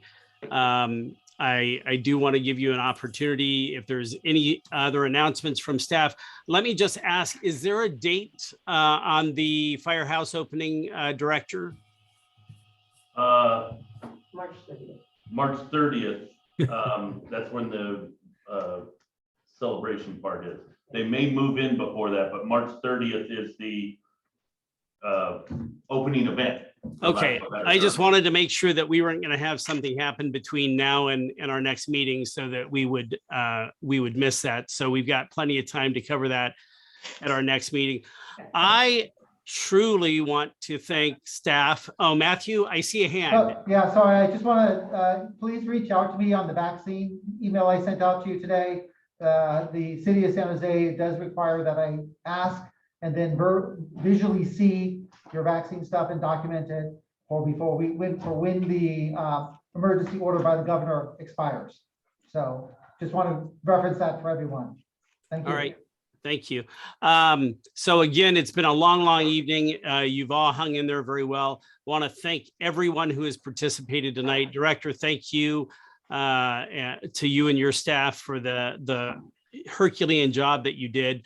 Members of the commission, thank you. If there's nothing else, I hereby adjourn this meeting at 22:34. Thank you. Thanks. Thank you, everybody. Good night, everyone. Good night.